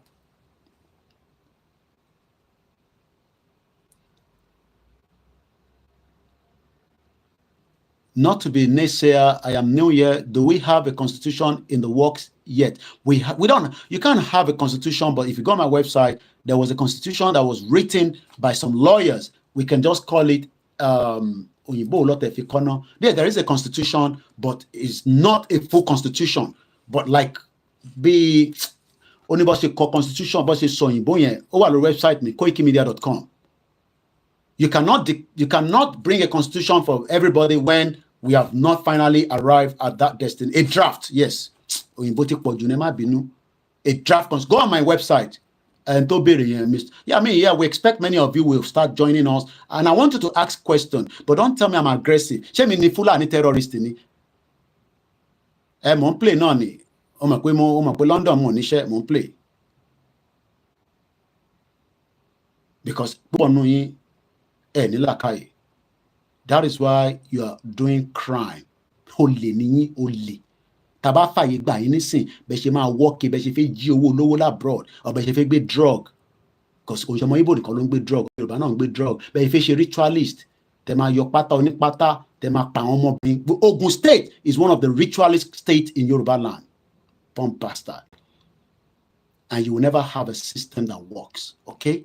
So it does not matter how you love Nigeria. It will not be a system that will work. It's a fact. Fact in the gbogbo wa la mọ̀. So yes, mo ń play ni, but at least I have a life. Or 24 years ni mo ti gbé ní UK. I have a life. Àwọn ọmọ mi ti lọ sí school wọn ní pẹ́ dé. I don't have to worry too much about them apart from owó bàtà àtọwọ́ school. Wọ́n ra kìíní kan kò sí tó kàn mí. I do extra lesson and all that. Lobby bàbẹ́ why tí mo ṣe wà ní UK bomb bastard. Bí èmi ni bàbẹ́ tó ń béèrè question why am I in UK? Dádì ẹ̀ ní kó lọ bẹ̀rẹ̀ lọ́wọ́ ẹ̀. Tí wọ́n náà bá wọ ó láwọn ọmọ wa kan tí wọ́n ti wọ Canada mo dúpẹ́ lọ́wọ́ wọn. Bàbá yẹn pè mí ó ní Mr. Koiki ó ní mo dúpẹ́ lọ́wọ́ yín. Mo ní kí ló dé ó náà ti wà ní Canada. Ó ní gbogbo tẹ́ ń sọ pátá òun ṣe ń ráre iṣẹ́ ẹ̀ ni wà tó wà ní Canada nìsín. Ó ní òun ṣe ń rí gbogbo tí mò ń sọ pátá. Ó ní gbogbo tí mò ń sọ pátá lòun ṣe ń rí pé so life lélẹ̀. Tó bá dẹ̀ ti kọjá àyà rẹ̀ you will live here very very well. Bẹ́ẹ̀ni Mr. Steve sọ pé failing to plan is planning to fall. We must plan. Kò ń ṣe pé Yorùbá nation no Yorùbá yes kò ń ṣe movie là ń ṣe Kúnlé Afọláyan ló ń ṣe movie tó ní producer. So let's complete the section quickly because of our time. But I just have to explain. So I'm going to go straight again. And we kept pointing out to him, he was or is. He was/is. What do I mean by that? He's a professor of history.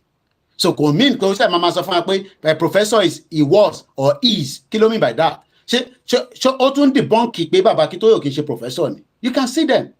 So what tún challenge professorship Baba Akintoye? This is what he's saying because nígbà tó tún lo he was/is a professor of Yoruba history. We were or are expert in warfare. We told him it was neither necessary war nor a winnable one. But his oversized ego did not let him rest. He saw himself a leader of Yoruba. No, he did not see himself as the leader of the Yoruba. Àti rí leader Yoruba tó ti lọ bá ẹ lọ wo program mi láàárọ̀. I'm not on the software. You can go and watch what I showed you this morning. 10 minutes ní Tinubu fi address àwọn Afẹ́nifẹ́re ní Aso Rock. Àwọn yẹn ni leader Yoruba. Ìjà dẹ̀ ti wà láàrin wọn because èmi rí bàbá Adébánjọ mo láǹfààní àti rí bàbá Fáṣọ̀rántì. So it's two factions anyway. What the interview bàbá Adébánjọ náà lórí Arise we played out this morning.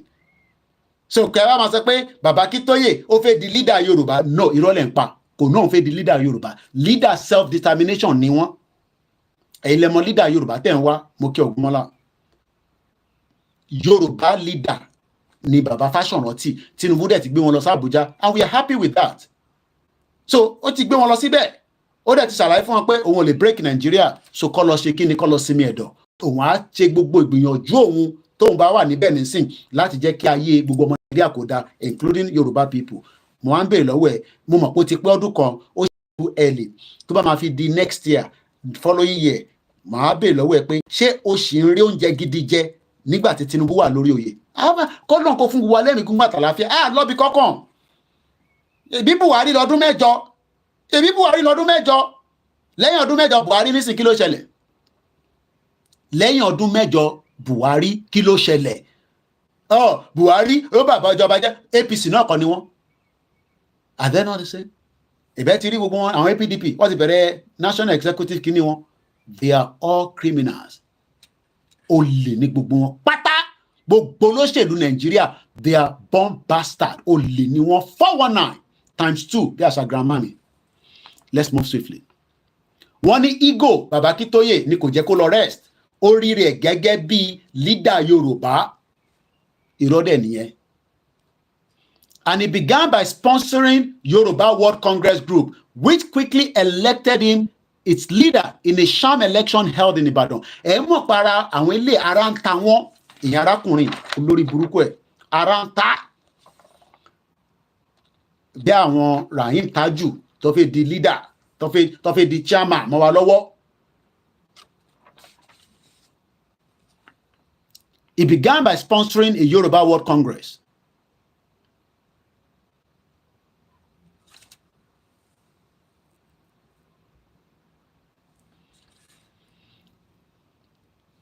Baba Akintoye took that worthless victory and carried it around the world, instigating Yoruba of low esteem or oversized ego to rebel against Nigeria. We are not rebelling against Nigeria. Nigeria rebel against Yoruba. Idiot. Kí lẹ mean pé Baba Akintoye rebel against Nigeria? Baba Akintoye ò rebel against Nigeria. Nigeria ló ń rebel against us nítorí pé ó mọ̀ wá tán, ẹ̀yin ò mọ́ra yín. Níbo ló ti mọ̀ rẹ̀? As long as tó bá ti kúrò nínú Nigeria, àwọn òyìnbó tí wọ́n rí tó wà superior, tó fipò wà superior, they are not superior. They are not superior against us. And òyìnbó yàtọ̀ sóyìnbó. Lebanese tẹ́yìn pè lóyìnbó kò ń ṣe English. Scottish yàtọ̀ sí Welsh. German yàtọ̀ sí French. Ó yàtọ̀ síra wọn. But púpọ̀ nù yín, blame yín. Ṣé mọ̀ pé bí tí làákàyè yín dé náà lẹ̀ ń rí. Èmi ò lè travel jáde nísìn kí n máa bọ̀. Gbígbà tí mo kọ́kọ́ dé tí mo mọ̀ wọ́n. But nísìn tá ti gbé láàrin wọn, mo mọ bí ṣe máa present ara mi fún immigration officer. Mo mọ bí ṣe máa present ara mi fún ọlọ́pàá. Mo mọ bí ṣe máa present ara mi torí pé I have lived with them. But ẹ̀yin ò gbé pẹ̀lú wọn, so understand wọn. Àwọn téèyàn understand yẹn, àwa ti wá rí pé àwọn ló dá problem yẹn sílẹ̀ sínú ìlú tèmi àtẹwà ń takora wa báyìí láàárọ̀ ìlọ́sàn nírọ̀lẹ́. But o lè ní understanding because o gbé pẹ̀lú wọn. A dẹ̀ ń sọ ìtàn fún ẹ pé bó ṣe lọ lélẹ̀ bí ìrìn àjò Nàìjíríà ṣe dé lélẹ̀ o wá ní no ká da gbogbo yẹn nù ká fi history wa ká dà sínú àgbo ká ṣàn dànù torí pé o fẹ́ satisfy Nàìjíríà. So òun dúró dé Rishi Sunak tí Rishi Sunak máa gbọ́ ọ̀rọ̀ láàrin election tó ń bọ̀ yìí nítorí pé 16 years of conservative ó ti ní aráàlú lára. Aráàlú máa wá make a decision wọn with one voice. Ẹ̀yin ò lè make a decision even pẹ̀lú PVC yín. Wọ́n tún máa bá yín make a decision ni. As your PVC giving you the result? No. It's all lies. But you cannot be blamed. You have lived a world of fake life for 63 years. And Britain mọ̀ pé ìran Yorùbá gangan ló di Nàìjíríà mú. Britain knows that Yoruba people hold Nigeria, and that is why I am asking again, ṣé Bọ́lá Tinubu ní balls láti pull it down? Ṣé Bọ́lá Tinubu, the president, tó sọ pé wọ́n believe in one Nigeria ní ìgbà kan rí? Why has he changed his mind? Kí ló dé tó change mind ẹ̀? Kí ló rí? Ó ti di Jagaban. Ó fẹ́ taste the position. Mo ń sọ fún yín pé Tinubu does not have the balls, but he would have to convince me if he does have that balls to bring down that last empire. Àwa ni the last empire ní Africa, tó ń bẹ ní Nigeria. Tó bá ti dàwó, things will start sorting itself out because within 20 years, Yoruba máa perform. We will be member of the African Union. We will be under the United Nations Security Council. Tá máa máa bèrè fẹ́tọ̀ fún gbogbo àgbáyé tó kù. Mélòó ni Malta? Bomb bastard ni bàbá ẹ, because if you know Malta is less than 500,000, why are they having a president right now under the United Nations Security Council and Nigeria of 200 million kò ní Security Council vote? Do you understand what that means? Oh, lè mọ̀. Oh, kúrò ní Nigeria now. So how do you expect to know? Oh, they need enough iná torí náà nìkan ni. Do you know that people use Facebook? Èmi ọmọ kan tó máa ń lo Facebook tó tún máa ń ní tó ní fún wọn ní full access wọn máa ń change ẹ̀ lórí fóònù wọn. I've never seen that before. So òun lo Facebook lo full one wá lo lighter torí pé ní enough data. Malta is 530,000 population. As at April month yìí, àwọn ni President United Nations Security Council. Do you know what that means? That means pé a citizen of Malta only value jù ẹ́ lọ kò dẹ̀ yẹ kó níbẹ̀. I'm a valuable citizen of the Federal Republic of Nigeria. Really? Girl kan wá sórí social media. Kọ́lọ̀ bá wa fún lálàáfíà, but Ọlọ́run fún yàn lálàáfíà tí kò bá kọ́kọ́ lọ ṣe hospital treatment. Kìíní ẹ̀ wú sí lọ́wọ́ báyìí. I have seen somebody that have similar problem. One padà gé ọwọ́ the other girl yẹn ní ilé tèmi sọ ìyẹn wà lórí Instagram nísìnyí ó ti di public figure gan. She's doing very well for herself. But wọ́n gé ọwọ́ yẹn nígbà tí wọ́n ti mọ̀ mí olórí burúkú ẹ̀yin tẹ́ ẹ sọ fún mi pé mo mọ̀ tí mo sọ. When I came to Nigeria, girl yẹn mo ní ó wà lórí Instagram. Ọwọ́ yẹn ó padà gé ni. Mo wà lára àwọn tó kọ́kọ́ gbé ọ̀rọ̀ ẹ̀ jáde lórí social media. Nígbà tí mo rí pé ìyà ló mọ̀ yín jẹ báyìí. Mo wá rí another girl bẹ́ẹ̀ again tó ní similar problem. All she needed is 1.5 million láti fi kọ́kọ́ gba injection. Kò tí sọ̀rọ̀ operation níbẹ̀. When we should, yes, bí UK ṣe bó ṣe burú tó bí àṣàlájà ìrọ̀rùn ló bá dé ní Manchester wọ́n ní Koiki ìjọba máa sọ fún wọn pé UK lè burú lóòótọ́, but when it comes to your health, they will do everything possibly best to save lives. Gbogbo ọ̀nà pátá tí UK bá mọ̀ ló máa fi ṣe ẹ̀mí yẹn pé kó má bọ̀ àfi tí ọba Elédùmarè bá sọ pé ẹ̀mí yẹn ti tó.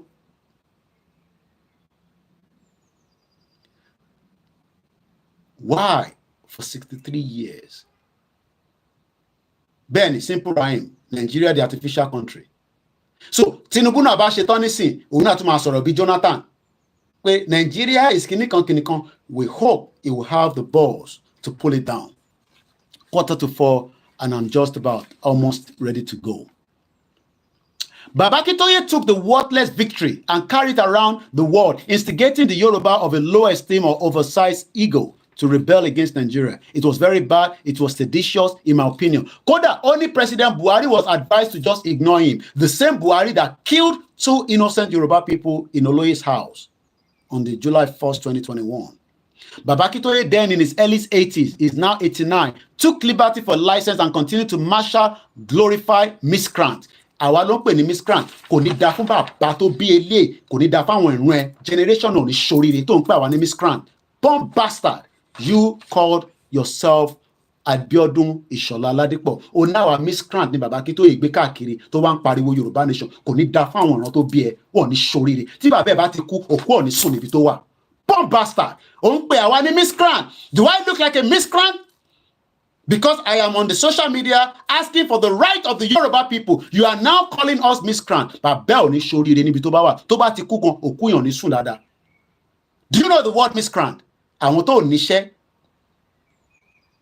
His name is Abiodun Ishola Ladipo on Facebook. He posted this on the April 17 at about 4:05. Ó ń pè àwa ní miscreant. Do you understand that? So, the many Yoruba people that are suffering today, tẹ́ ẹ lè jẹ oúnjẹ mẹ́ta lójúmọ́, ẹ̀pà gan ẹ lè jẹ, gbogbo yín ti wá dẹni tó ń ríran. Maybe I should play this again so that you can see or listen to that. Ẹ̀pà, I showed you earlier.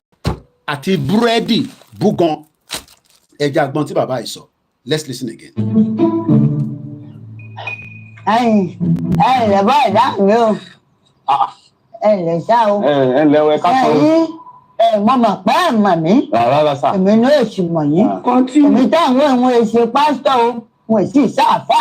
Àmọ́ mo lẹ́bùn ràn. Ẹ máa ríran. Màmá ẹ ríran. Mo ìṣe ń bọ̀ látọ̀ ọ̀kan tí mo wò yín. Ìyàmú mi rí i pé. Bẹ̀rẹ̀ ní gbogbo kí ni ẹ̀rí kí ni ebi ló ń parí. Èmi náà ti ìgbà kan rí mọ̀ láìpẹ́ yìí. Nǹkan tí mo rí ọ̀sán dájú pé wọ́n jọ̀wọ́ nígbẹ́ ní fort. Ó dẹ̀ padà ní. Ẹ jẹ́ pa. Might look like a skit, like a content, but that is the reality. Yorùbá tó jẹ́ pé tẹ́lẹ̀ a máa jẹun, a máa yó ní búkà. Àwa dẹni tí kò lè jẹ ẹ̀pà àti bread, the basic. And also, some people were quick to warn that we should not link them with Professor Banji Akintoye and Sunday Igboho. I'm just jumping now because of my time. Professor Banji Akintoye's legacy will be that of a well-read man who passionately sought to destroy the delicate thread that held this only Yoruba Baba Akintoye legacy will be that of a well-read man who passionately sought to destroy the delicate thread that held this multi-ethnic, multilingual, heterogeneous country together. Kò ní dá fún bàbá ẹ̀ ni mo sọ, bàbá ò ní ṣoríire. Ṣé bàbá ẹ̀ wà lára àwọn tó gbinlẹ̀ Nàìjíríà? Born bastard. What is that? Tó ń sọ fún wa pé Baba Akintoye legacy will not be remembered. Do you understand what this idiot Yoruba people, àwọn fẹ́ yẹ ká wà nínú Nigeria? I don't know whether he lives in Nigeria or outside, I care less. Do you understand that? Pé àwa gbọ́dọ̀ wà nínú Nigeria. So Baba Akintoye legacy will be remembered as somebody that wants to destroy what Oyinbo people create. Ẹ̀yin tẹ́ ẹ̀ mọ̀ Oyinbo. I live with them for 24 years. They are one of the good peoples. They are citizens. But when it comes to their government, especially during that era, they are the most evil people you can ever think of. And we will not forgive them for the crime against humanity done on Africa. Gbogbo àwọn ẹ̀jẹ̀ tó kú sínú sea nígbà tó ń kó wọn kúrò during slave trade ló máa bí gbogbo wọn lẹ́yọ kọ̀ọ̀kan. Ìyẹn lélẹ̀ wá ní Baba Akintoye legacy ànírántí ẹ̀ mọ̀. Bàbá ẹ̀ ọ̀nírántí legacy bàbá ẹ̀ débi wọ́n máa rántí tiẹ̀ mọ̀ ní bá àwọn ọmọ ẹ̀ born bastard.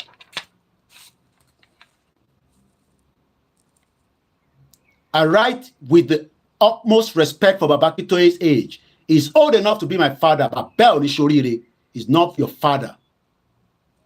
But anyone messing with Nigeria corporate existence will hear from me without apology. Do you see the reason why I have to go hard on him this afternoon? Only gbogbo èèyàn ọmọ Yorùbá pátá mo ní sọ̀rọ̀ ìdí sẹ́yìn. Only gbogbo yín pátá tẹ́ bá go against pé kí Nigeria kó dúró. Ó ní kíní kan máa ṣe wá. Mo gbé yẹn sẹ́yìn pé nǹkan kan ní ṣe wá. Ìtarákùnrin yìí sọ fún wa nìyẹn o. Kò ń ṣe mi nìkan ló ń bá sọ̀rọ̀. Kò ń ṣe Baba Akintoye ló ń bá sọ̀rọ̀. Gbogbo ìran ọmọ Yorùbá pátá tó fẹ́ kúrò nínú tí olórí burúkú àwọn Britain tó kó papọ̀. Ó ní gbogbo ẹ̀ pátá ó máa padà wá bá gbogbo wa ni. Bàbá àwọn family ẹ̀ generation ẹ̀ wọn ò ní ṣoríire fún ọ̀rọ̀ tó sọ yìí. Àwọn wo ni Britain tó create Nigeria? Tí wọ́n sọ fún wa pé a ní kúrò nínú Nigeria. Mo sọ fún yín pé agbé oró yẹn agbé sára ni. Ó kù díẹ̀. Ó kù díẹ̀ chinchini. Do you see what this man is talking about? Only, please, I write with the utmost respect for Baba Akintoye and all the Yoruba that are wanting to exit Nigeria. Pé gbogbo wa pátápátá látòkè délẹ̀, arúgbó ni, ọmọdé ni, omidan ni, ẹni tó ṣe ìbílẹ̀ ni. If you want the self-determination, ó náà máa make sure pé any one of us messing with the Nigeria corporate existence, they will hear from me.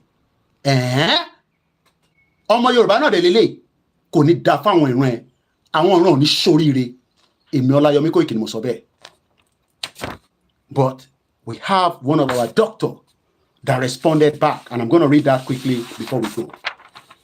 And thank you so much, Dr. Gbenga Adeyeye, for going back hard on him. And around message by Loekama Fonsita, that draft was sent to everybody. I don't know whether you got yours. Resetting the truth, a defense of Professor Banji Akintoye advocacy for peaceful Yoruba self-determination.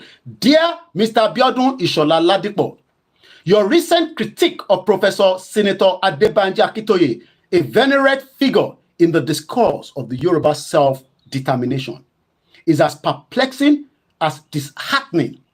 It appears you have chosen to engage in a dialogue concerning the sovereignty of the Yoruba nation without a firm grasp of historical, cultural, political nuance that underpin this complex issue. First and foremost, allow me to illuminate the statue of Professor Akintoye. That is a man of eminent qualifications and contribution, a celebrated alumnus of the distinguished Ibadan School of History, a respected scholar of international acclaim, a former senator of the Nigerian Second Republic, and an unwavering advocate for the restructuring of the Nigerian Federation to better serve its diverse ethnic groups, particularly the youth of the Yoruba people. His advocacy for Yoruba self-determination is not born of a whimsical desire for division, but stem from a profound understanding of the historical injustice, challenges facing the Yoruba people within the Nigerian state that cannot eat 3 square meals. Your assertion that Professor Adebanji Akintoye was in any way responsible for the regrettable event at the Ibadan Secretariat is both unfounded and reckless.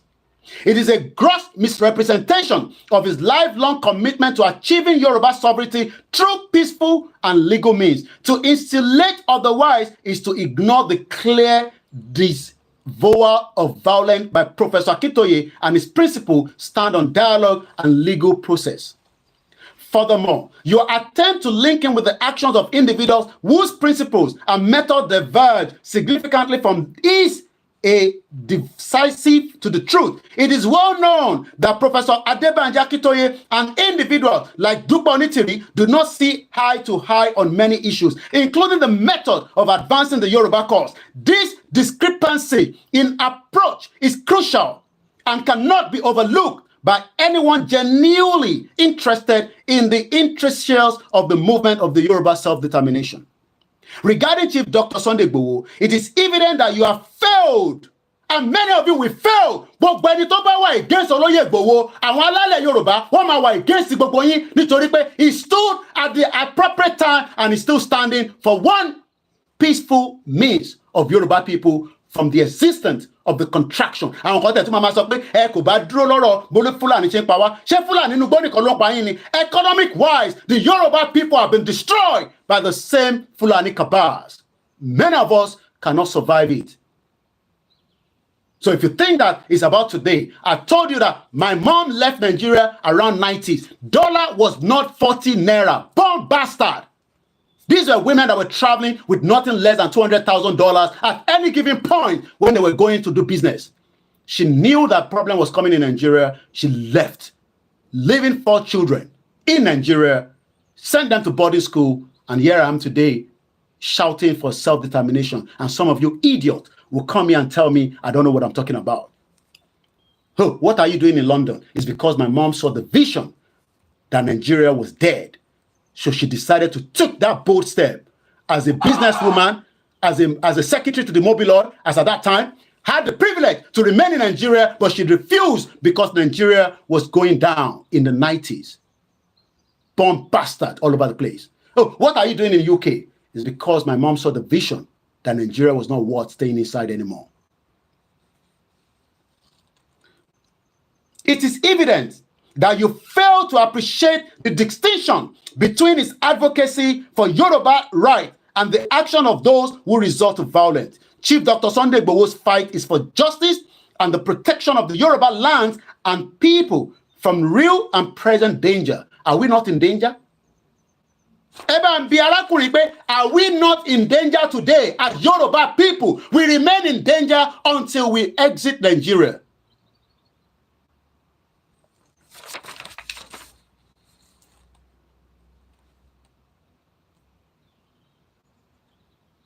Aligning with the brother goals of Yoruba self-determination advocate by Professor Akintoye. Your article, Mr. Abiodun Ishola Ladipo, seems less an informed critique and a more misguided attempt at gaining notoriety by associating your name with that of a reverse elder and scholar. That is not only unfortunate, but also counterproductive to the cause of the fostering understanding and dialogue among all Yorubas regarding the future of our dear land. In closing, I urge you to engage more deeply with the history and the current realities of the Yoruba struggle for self-determination. Genuine dialogue requires understanding, empathy, and a commitment to the truth. Only then we hope to advance the cause of justice and equity for all peoples within Nigeria. And I'll play the late legend that was killed that told us that it is time that Yoruba people exit Nigeria.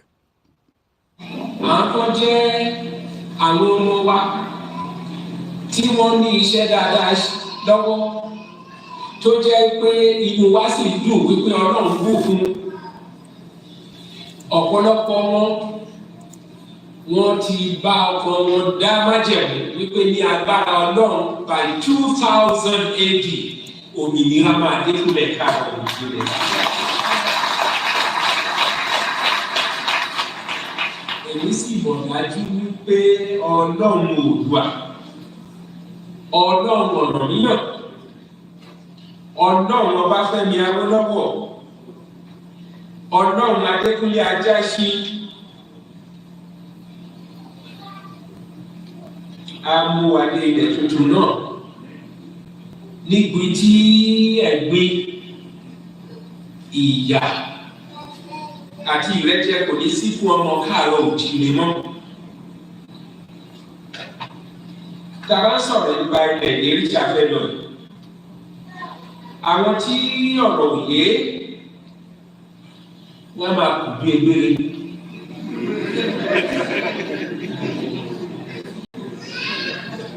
Lójú àwọn egbére tí mo wí, ó dàbí wípé ohun ẹ̀yẹ ni kí èèyàn máa wà nínú ẹ̀gbin, nínú ìyà, nínú ìrẹ́jẹ.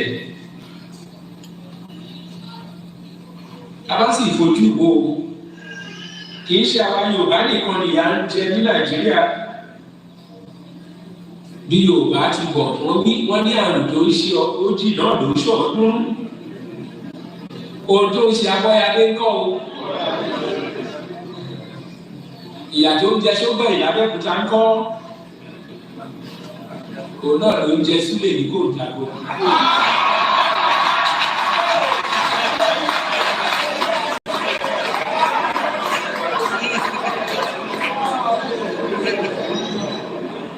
Èmi tó bá ń pa ọ̀rọ̀ àbúrò ní Adó-Èkìtì kọ́ tí ó yàtọ̀ sí èyí tó pa Ìkejìkù ní Abakaliki. Nígbà tí mo sọ Ìkejìkù ní ìsìn, wá rántí ìbálàyé ló jẹ́ kí rántí. May his gentle soul rest in peace. Thank you so much, my brother Oreoluwa Ladeji says, and I quote, thank you so much, my brother there, Oluwa Sheyi Farah Femi, say, God bless you and your family, and same goes to you as well. You also said, I love the way you speak. I have lived there for 24 years.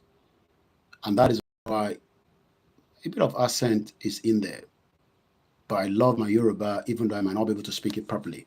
Oreoluwa Sokwe, people don't understand the inequality in Nigeria are stupid. They know, my brother. But they are just trying to deceive us so that we can love Nigeria more. You went further to say, I have lived in the north, like many Yoruba people and the other ethnic indigenous people. I have seen the injustice. Let us not be stupid. And thank you so much for that. Vikings say, let him come out and have a debate with us that believe it is time to stand on our own. Thank you so much. Let me quickly use this opportunity because, as you all know, the children are coming back from school. But like I always say, we are just playing our part. You could be the same person sitting here. I am not better off than any one of you, especially in Tewanle. I always like to emphasize on that. But more that you're in Tewanle law. Oko je pe bi to bi olukaluku wa si ati vision táwọn parents wa rí. My mom saw that vision in the 90s when she traveled out of Nigeria. And all her children left Nigeria as well. I pleaded with my mom to attend Unilag, and my mom said, no, you're not going to any university in Nigeria. You are even better off to come and work here and gain experience. So if you're arriving in UK, you will need some experience before they can get you. I am not the most outspoken Yoruba person, but on this journey, I will protect and defend the Yoruba people, and that is why I said I am your last man standing. Don't tell me I am aggressive when Nigeria has been aggressive on us for 63 years. The unity is not there. The Onyibo people, and I'm only Onyibo because my mom doesn't like me to use the word I want English. I want Onyibo more. We are complete different breeds of people. Ẹ̀jẹ̀ tó ń lọ lára wa, ẹ̀jẹ̀ tó ń lọ níbí báyìí, òun náà ló ń lọ lára tiwọ. Ìyàtọ̀ tó fi di pé ò fresh ni pé is because you are not nurtured that body. Tó bá nurture body yẹn dáadáa, á jáde. Tó bá jẹ́ olòṣì, jẹ́ kójú ẹ̀ sílé olówó kan for the 1 week, wà á rí pé ẹ̀kẹ́ ẹ̀ máa yọ, gbogbo à máa dán. We just want a better life. Don't be deceived anymore. I am not saying that you should go out there and become a nuisance with the politicians, but our politicians know that the history of the Yoruba people must return back to the true indigenous people, not the fake one. And like this man say, yes, I am very passionate about this. And you also say, not only that, traveling is a risk of life as at 8 p.m. in Nigeria. Even in Lagos State. We appreciate those that are doing the work as the governor, but we expect them until the dissolution of Nigeria, they must make sure that Omo Yoruba come first before any other person. That does not mean that we hate the other ethnic. And like I always say, if I was in Nigeria,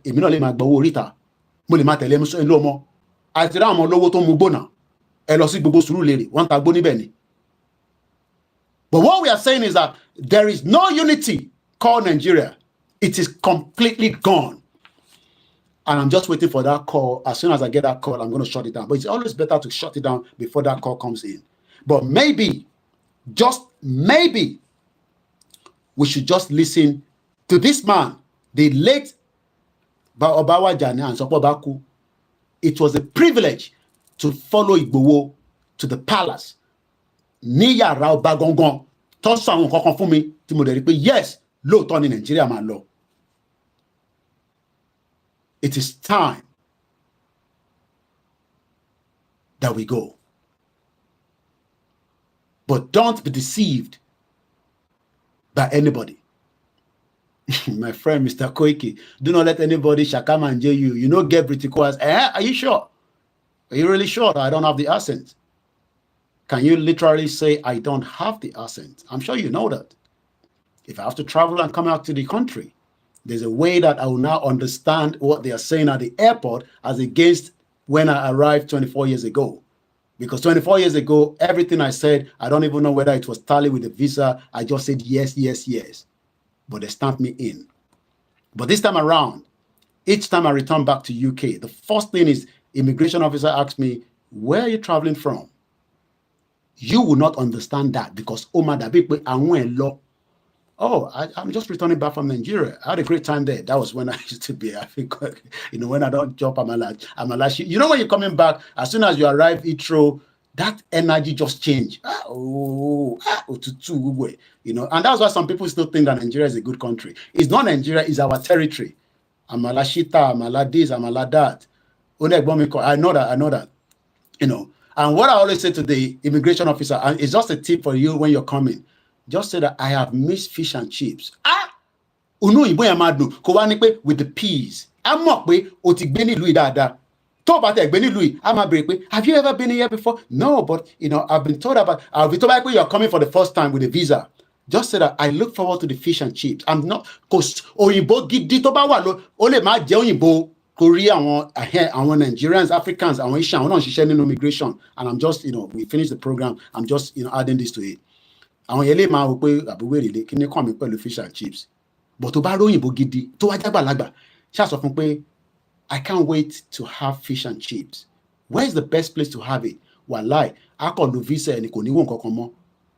It is called engagement. But nígbà tí èmi náà kọ́kọ́ dé, gbogbo tó ń bí mi mo gbọ́n kankan, mo gbọ́ nothing.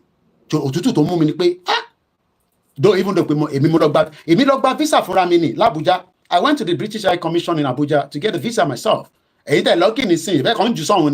did an interview. Interview ni mo ṣe interview ni.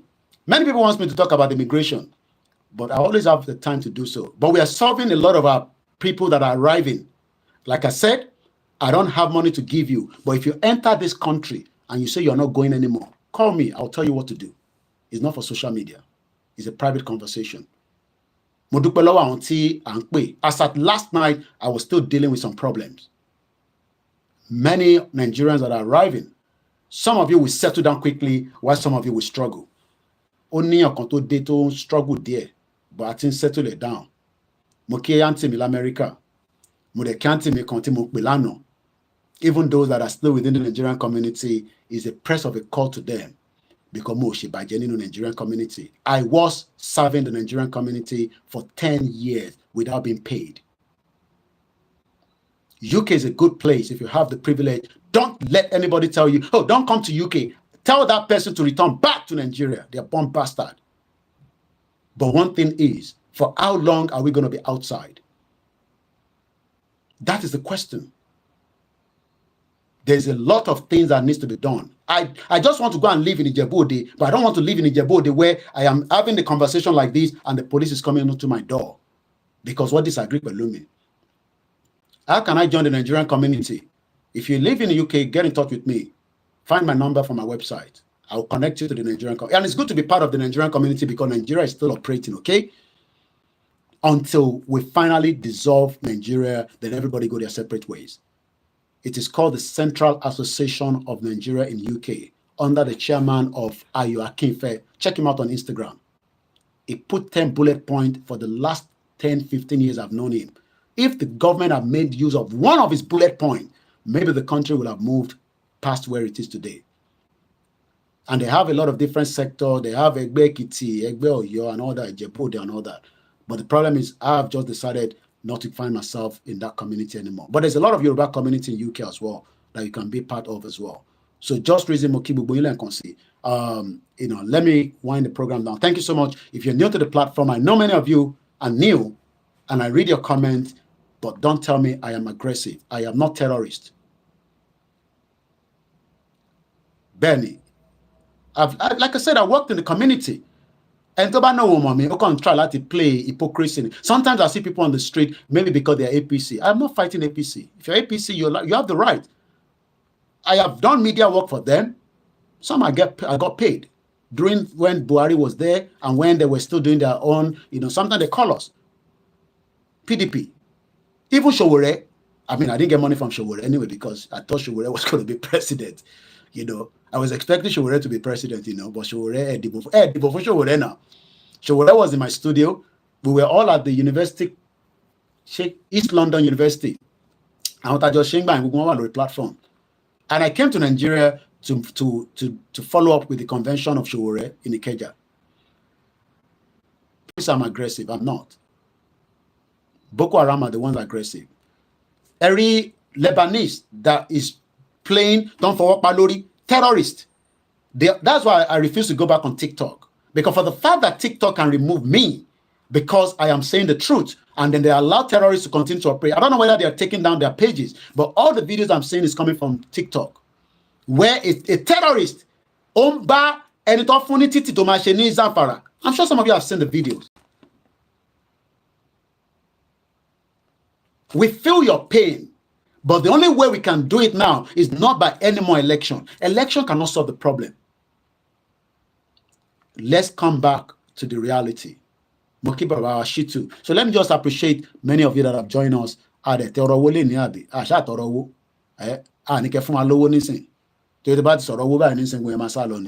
you so much once again.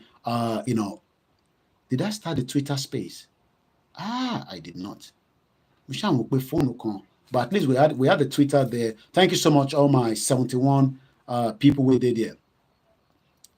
I appreciate every one of you. I feel the pain. I feel the pain of many of you, not because we're doing Yoruba Nation. I feel the pain each time I've been home since 2015. The pain is too much. The pain is just too much. It's a deliberate pain. Kilo de. Let's fold the hands together. Don't waste time around one. It doesn't work like that. My mom doesn't like me saying that, Pamaja. She always cautioned me. Stop saying that. Stop saying that. I don't like it. My wife as well doesn't like it. The one thing is that even if that is going to happen, push as much as this. ìyà yẹn ti pọ̀ jù. Àwa náà, I mean, UK is just, what it is. Tó bá níwèé, you can't do much. Tó bá níwèé, yes, you can. And like I always say, in BC UK, you will go through immigration. It's not a disease. Don't hide it. Kódà tí visa bá ti expire tó bá wà nílùú ìpè mí, I'll tell you what to do. You have every right to live here as well, but through proper immigration. Don't hide away from there. Mom si tèmi ngbà kan nígbà tí mo ní mò ń lọ sí home office. Ìyá yẹn kọ́ wò mí pé home office ló dárúkọ bẹ́ẹ̀ yẹn. Àwọn máa ń sá fún home office ni. Mo ní ẹ̀yin lẹ́ ń sá. So kò ń ṣe lẹ́nu ilẹ̀ ṣe ń rí àwa tí ń sọ àwọn ọ̀rọ̀ yẹn lẹ́yìn tẹ́lẹ̀ kó tó di pọ́dọ̀ Yorùbá Nation dé. You know there will always be a generation that will be different. When our parents came here, ilé ńlá ló máa ń pè. People have jumped from the window and died. Àti rí àǹtí wa kan ó fi ọ̀bẹ gé ara wọn lọ́wọ́ nígbà tó gbọ́ pé home office lọ gbéyàn kan nínú ilé wọ́n mọ̀ gbà tó slice ọwọ́ ara wọn. They've given us that fear. Learning this thing, I just don't want to be immigration, I don't do visa. I will not ask you to send money for visa and you're not paying me for consultation. But I will guide you to at least how you can settle down here, even if you decide not to go with your visa. But you have to do the right thing. Don't run away from immigration. They can't do anything. Okay, money. Don't issue visa. Club if you're lucky. Some jobs they don't tell you, they don't disclose that I work there. Some people they will tell you. I work with immigration. I work with the UK via. I know a couple of Yoruba people that are working in that sector here in UK. Everybody has job role. Àwátá dẹ̀ níṣẹ́ ẹkúkú ti bú wa pa níṣẹ́ àdẹ̀dúpẹ́ fọ́lọ́run. Bẹ́ẹ̀ni owó ni kókó ọmọ Ìjẹ̀bú dẹ̀ láìpẹ́ owó ẹ bá ń fa account number síta ẹja gbowó ẹ tẹ̀ fún mi lówó Jímọ̀ náà ẹja gba náírà ta ló máa fún wa ní 100,000 ta ló máa fún mi ní 10,000 ẹ máa kó dìgbà tá a bá sick Ọlọ́run já sick náà táwọn máa tọrọ owó àìsàn àwọn ògbówó àìsàn ní bíbá yìí o. Viking said maybe we should continue playing the video clips of all the previous leaders. What they all says about the unity. Okay, we might see if I can play it, but definitely a call is going to come in now. Koiki àwọn ọmọ ẹ ti wà lẹ́gbẹ̀ẹ́. So ẹ jẹ́ appreciate yín now. Ká tó máa lọ. Bàbá mi Shitu mo kí ìyá mi Amudalat Owóyẹmí mo kí Alubarika Jimoh Twaile Adeniyi mo kí gbogbo àwọn platforms pátápátá. Ẹ má bẹ̀rù ẹ̀yin tẹ́ wà nílé pé wọ́n máa mú yín kankan. Ẹ má bẹ̀rù, okay? Nobody will pick you up.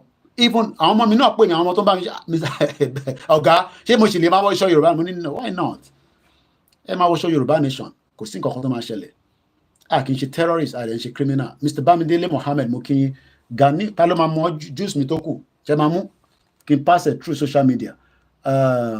Mo kí bàbá mi John Ogundele ẹ má bínú pé sometimes we run a lot of programs that burns your data. I wish that we have Elon Musk satellite tí mo lè ní ó yá ẹ connect mọ́ kẹ́ máa lò just reason mo kí triple DRS mo kí ẹ̀gbọ́n mi Yẹmi Fatoke ó yá sáré máa kí mi náà kí n lè rántí orúkọ yẹn tẹ́ wà lórí platform. Bàbá wa Wasiu Akinyele one of my brother keep up the good work you're doing.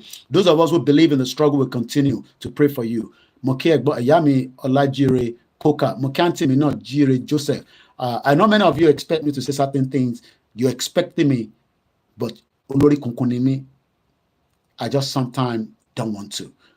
Glasgow mo ń bọ̀ níbẹ̀ ó tutù jù ọ̀dọ́ yẹn ti tutù bí anísìn ṣá ẹ bá ń kí Máyégún general èèyàn ti Koikimedia brother mi dáadáa tó ń ṣiṣẹ́ takuntakun ọmọ Ìjẹ̀bú alárẹ̀ mo kí gbogbo àwọn Ìjẹ̀bú mo kí gbogbo ẹ̀yin tẹ́ ti sá kúrò lọ́dọ̀ wa náà kò má tà ìyá mi Tona Ade Victoria mo kí àwọn sister mi nìyàn ojú yín ló fresh báyìí àwọn ọmọ Yorùbá máa ń fine ó yẹ pé mo ti níyàwó tó wà lọ́wọ́ mi ni àwọn Yorùbá máa ń fine gan beautiful Silver Badmus mo rí ẹ ń bẹ̀ so mo kí gbogbo alẹ́ nǹkan sí brother mi Adébọ́lá Adùnní àbí ìyàwó adẹni náà ọkùnrin ni bàbá lẹ́kìtì Twaile bàbá dáadáa Akíngbadé Ayọ̀ William your tutorial has taught many which way to go. We can't remain in this slave camp of British Fulani longer. Britain easy mo kí ẹ mo tẹ̀ kí ẹ látẹ̀ǹkan easy nìkan dẹ̀ ló máa ń sáré fún mi lówó nísìn òun nìkan ló ń fún wa lówó àwọn tó kò fún wa lówó ẹ má bínú pàà ní mixella lénìí so mo kí gbogbo alẹ́ nǹkan sí bàbá mi wọ́n ní àwọn enjoy program mi bóyá bó ṣe ń gbádùn sìgá people are tired they want to go back home not even tired. Ó ti sọ àwa kan. Wallahi ta'ala isma billahi la ilaha huwa. Easy, brother mi tó wọlé nísìn Aziz yẹn. Tẹ́ bá rí mọ́lẹ̀ ní America. Ó fi wá ṣe similar things sí Ìjẹ̀bú-Òde. Ṣé ibi tí kò sí náà, ibo ló máa kó gbogbo oúnjẹ sí? A máa bàjẹ́ mọ́ bẹ́ẹ̀ ni. Thank you to our Biafra brothers. I know a lot of you are listening to us as well. In as much as I said at the beginning that this is a Yoruba broadcast today. We have many bastards in Nigeria. Their brains are not working. Alan Conde. Brother Milawal Kende. Very good talk, Mr. Koiki, but the truth is bitter. That's the problem. Hey, Falana Muyiwa Muki. Mukente wani Port Harcourt. Mukente wani. Look, all like somebody, Falana Muyiwa studied at the Federal University of Technology at Akure. Katima develop so many things. You know, we should at least have a good life. Okada is not a form of transportation. You have a good transportation, it will work very well. Omitola Kende Shegoni, when in no place like home, you know, but I don't want that to say that. Rukijan Muke, brother me, Kentos Mukibuboyi, if you have the means to get to UK, through student, through COS, whatever means, come to UK. Don't let anybody tell you UK is full up. It is not full up. Come down here. Jim Rasak Muke. We already have many bastards among us. We hope that they will listen. My brother is just look at this. Look at Awusa Fulani, idiot human being. Abiodun is a fool. Definitely is a fool. We know some of you are watching me from the platform of Aluka Ati, my brother Omobolaji Abdullah Muke, Olakunle. Thank you so much. Let me quickly appreciate those of you on Afonja TV. I know a couple of you are always there. More transmit Losibel Atenkosha. All right, let me send the distribution. Can you imagine? More cross post. But actually Losibel gbogbo ti ṣe wá lọ gbọ́. Ẹ̀yin tẹ́ bá lè máa download our videos yẹn. Hey, Bishop Adesina. Then ẹ̀yin tẹ́ gbúrò mi pé Koiki, it's been a couple of days we didn't see you. When I go quiet like that, I'm in my own transit. I be if you know on a honeymoon or whatever. Sometimes I just stay back and monitor things for whatever reason. But whatever it is, God of the Yoruba land, Jesus Christ, we are not doing Yoruba Nation because we want to promote our tradition. No, it's not like that. We love everybody and we appreciate the work that everybody is doing. And then comment now, it's a lot of work. SK Boss Adewale Mukim. Don't let anybody fool you that Yoruba people will not survive if we dissolve out of Nigeria. Let me go now. Thank you so much because and on that note, let's play the anthem. Mukia to be Milomo. Baba Kitoye, Twile, Igbowosha, Irumole, Tonjekini, Ama Nife Kuni. We love you too much. Too much. Bobak Benisi, Tobari miss call me within 10-30 seconds. Coordinator, everything was okay. Mania, mo kàn fi connect kan kan gbọ́ wọn yín ni. Ani oya. You know, it's just a very humble guy. Keke Okuzmokin, if I didn't mention your name, don't take it personal. I'm sure you all know that we love you on this platform. If you know how to log down program to cool now. Tí ìyàwó mi bá disturb mi lálẹ́, máa padà wá. Ìyàwó máa ní bó ti sọ fún wọn pé ń padà bọ̀ wọ́n bàbá ẹ̀ ló wá sùn sójà máa ń sùn ni. Sójà ò kì í sùn. Máa ẹ̀kọ́ lọ gbọ́ níta pé mo máa ń sùn. Sójà ò kì í sùn. That's what I always tell my wife. Thank you so much, everyone. To all the Koikimedia team, F1 Naira, shaking account number and sit to my yes or no? Keko bawa raise owó kékeré ká fi ṣe fàájì ní Friday. Ìyá mi Bukola _bubbling. Ẹ jẹ́ mo rántí ìgbà tí mo sì ń kó tó travel lọ sókè. Adéwálé Àyùbá ló ń rò ní. Kí ni mo sọ ti pè mí. Ara mi ni. All right, mo ti ń bọ̀. All right. We gotta go now. Ẹ jẹ́ kó máa bọ́ọ̀mù. Thank you so much. Orílẹ̀ ìdí wa, kàgbéga fàyè rí. Ìgbàgbọ́ bá ti bẹ̀rù làwọn mọ̀. Ká ṣiṣẹ́.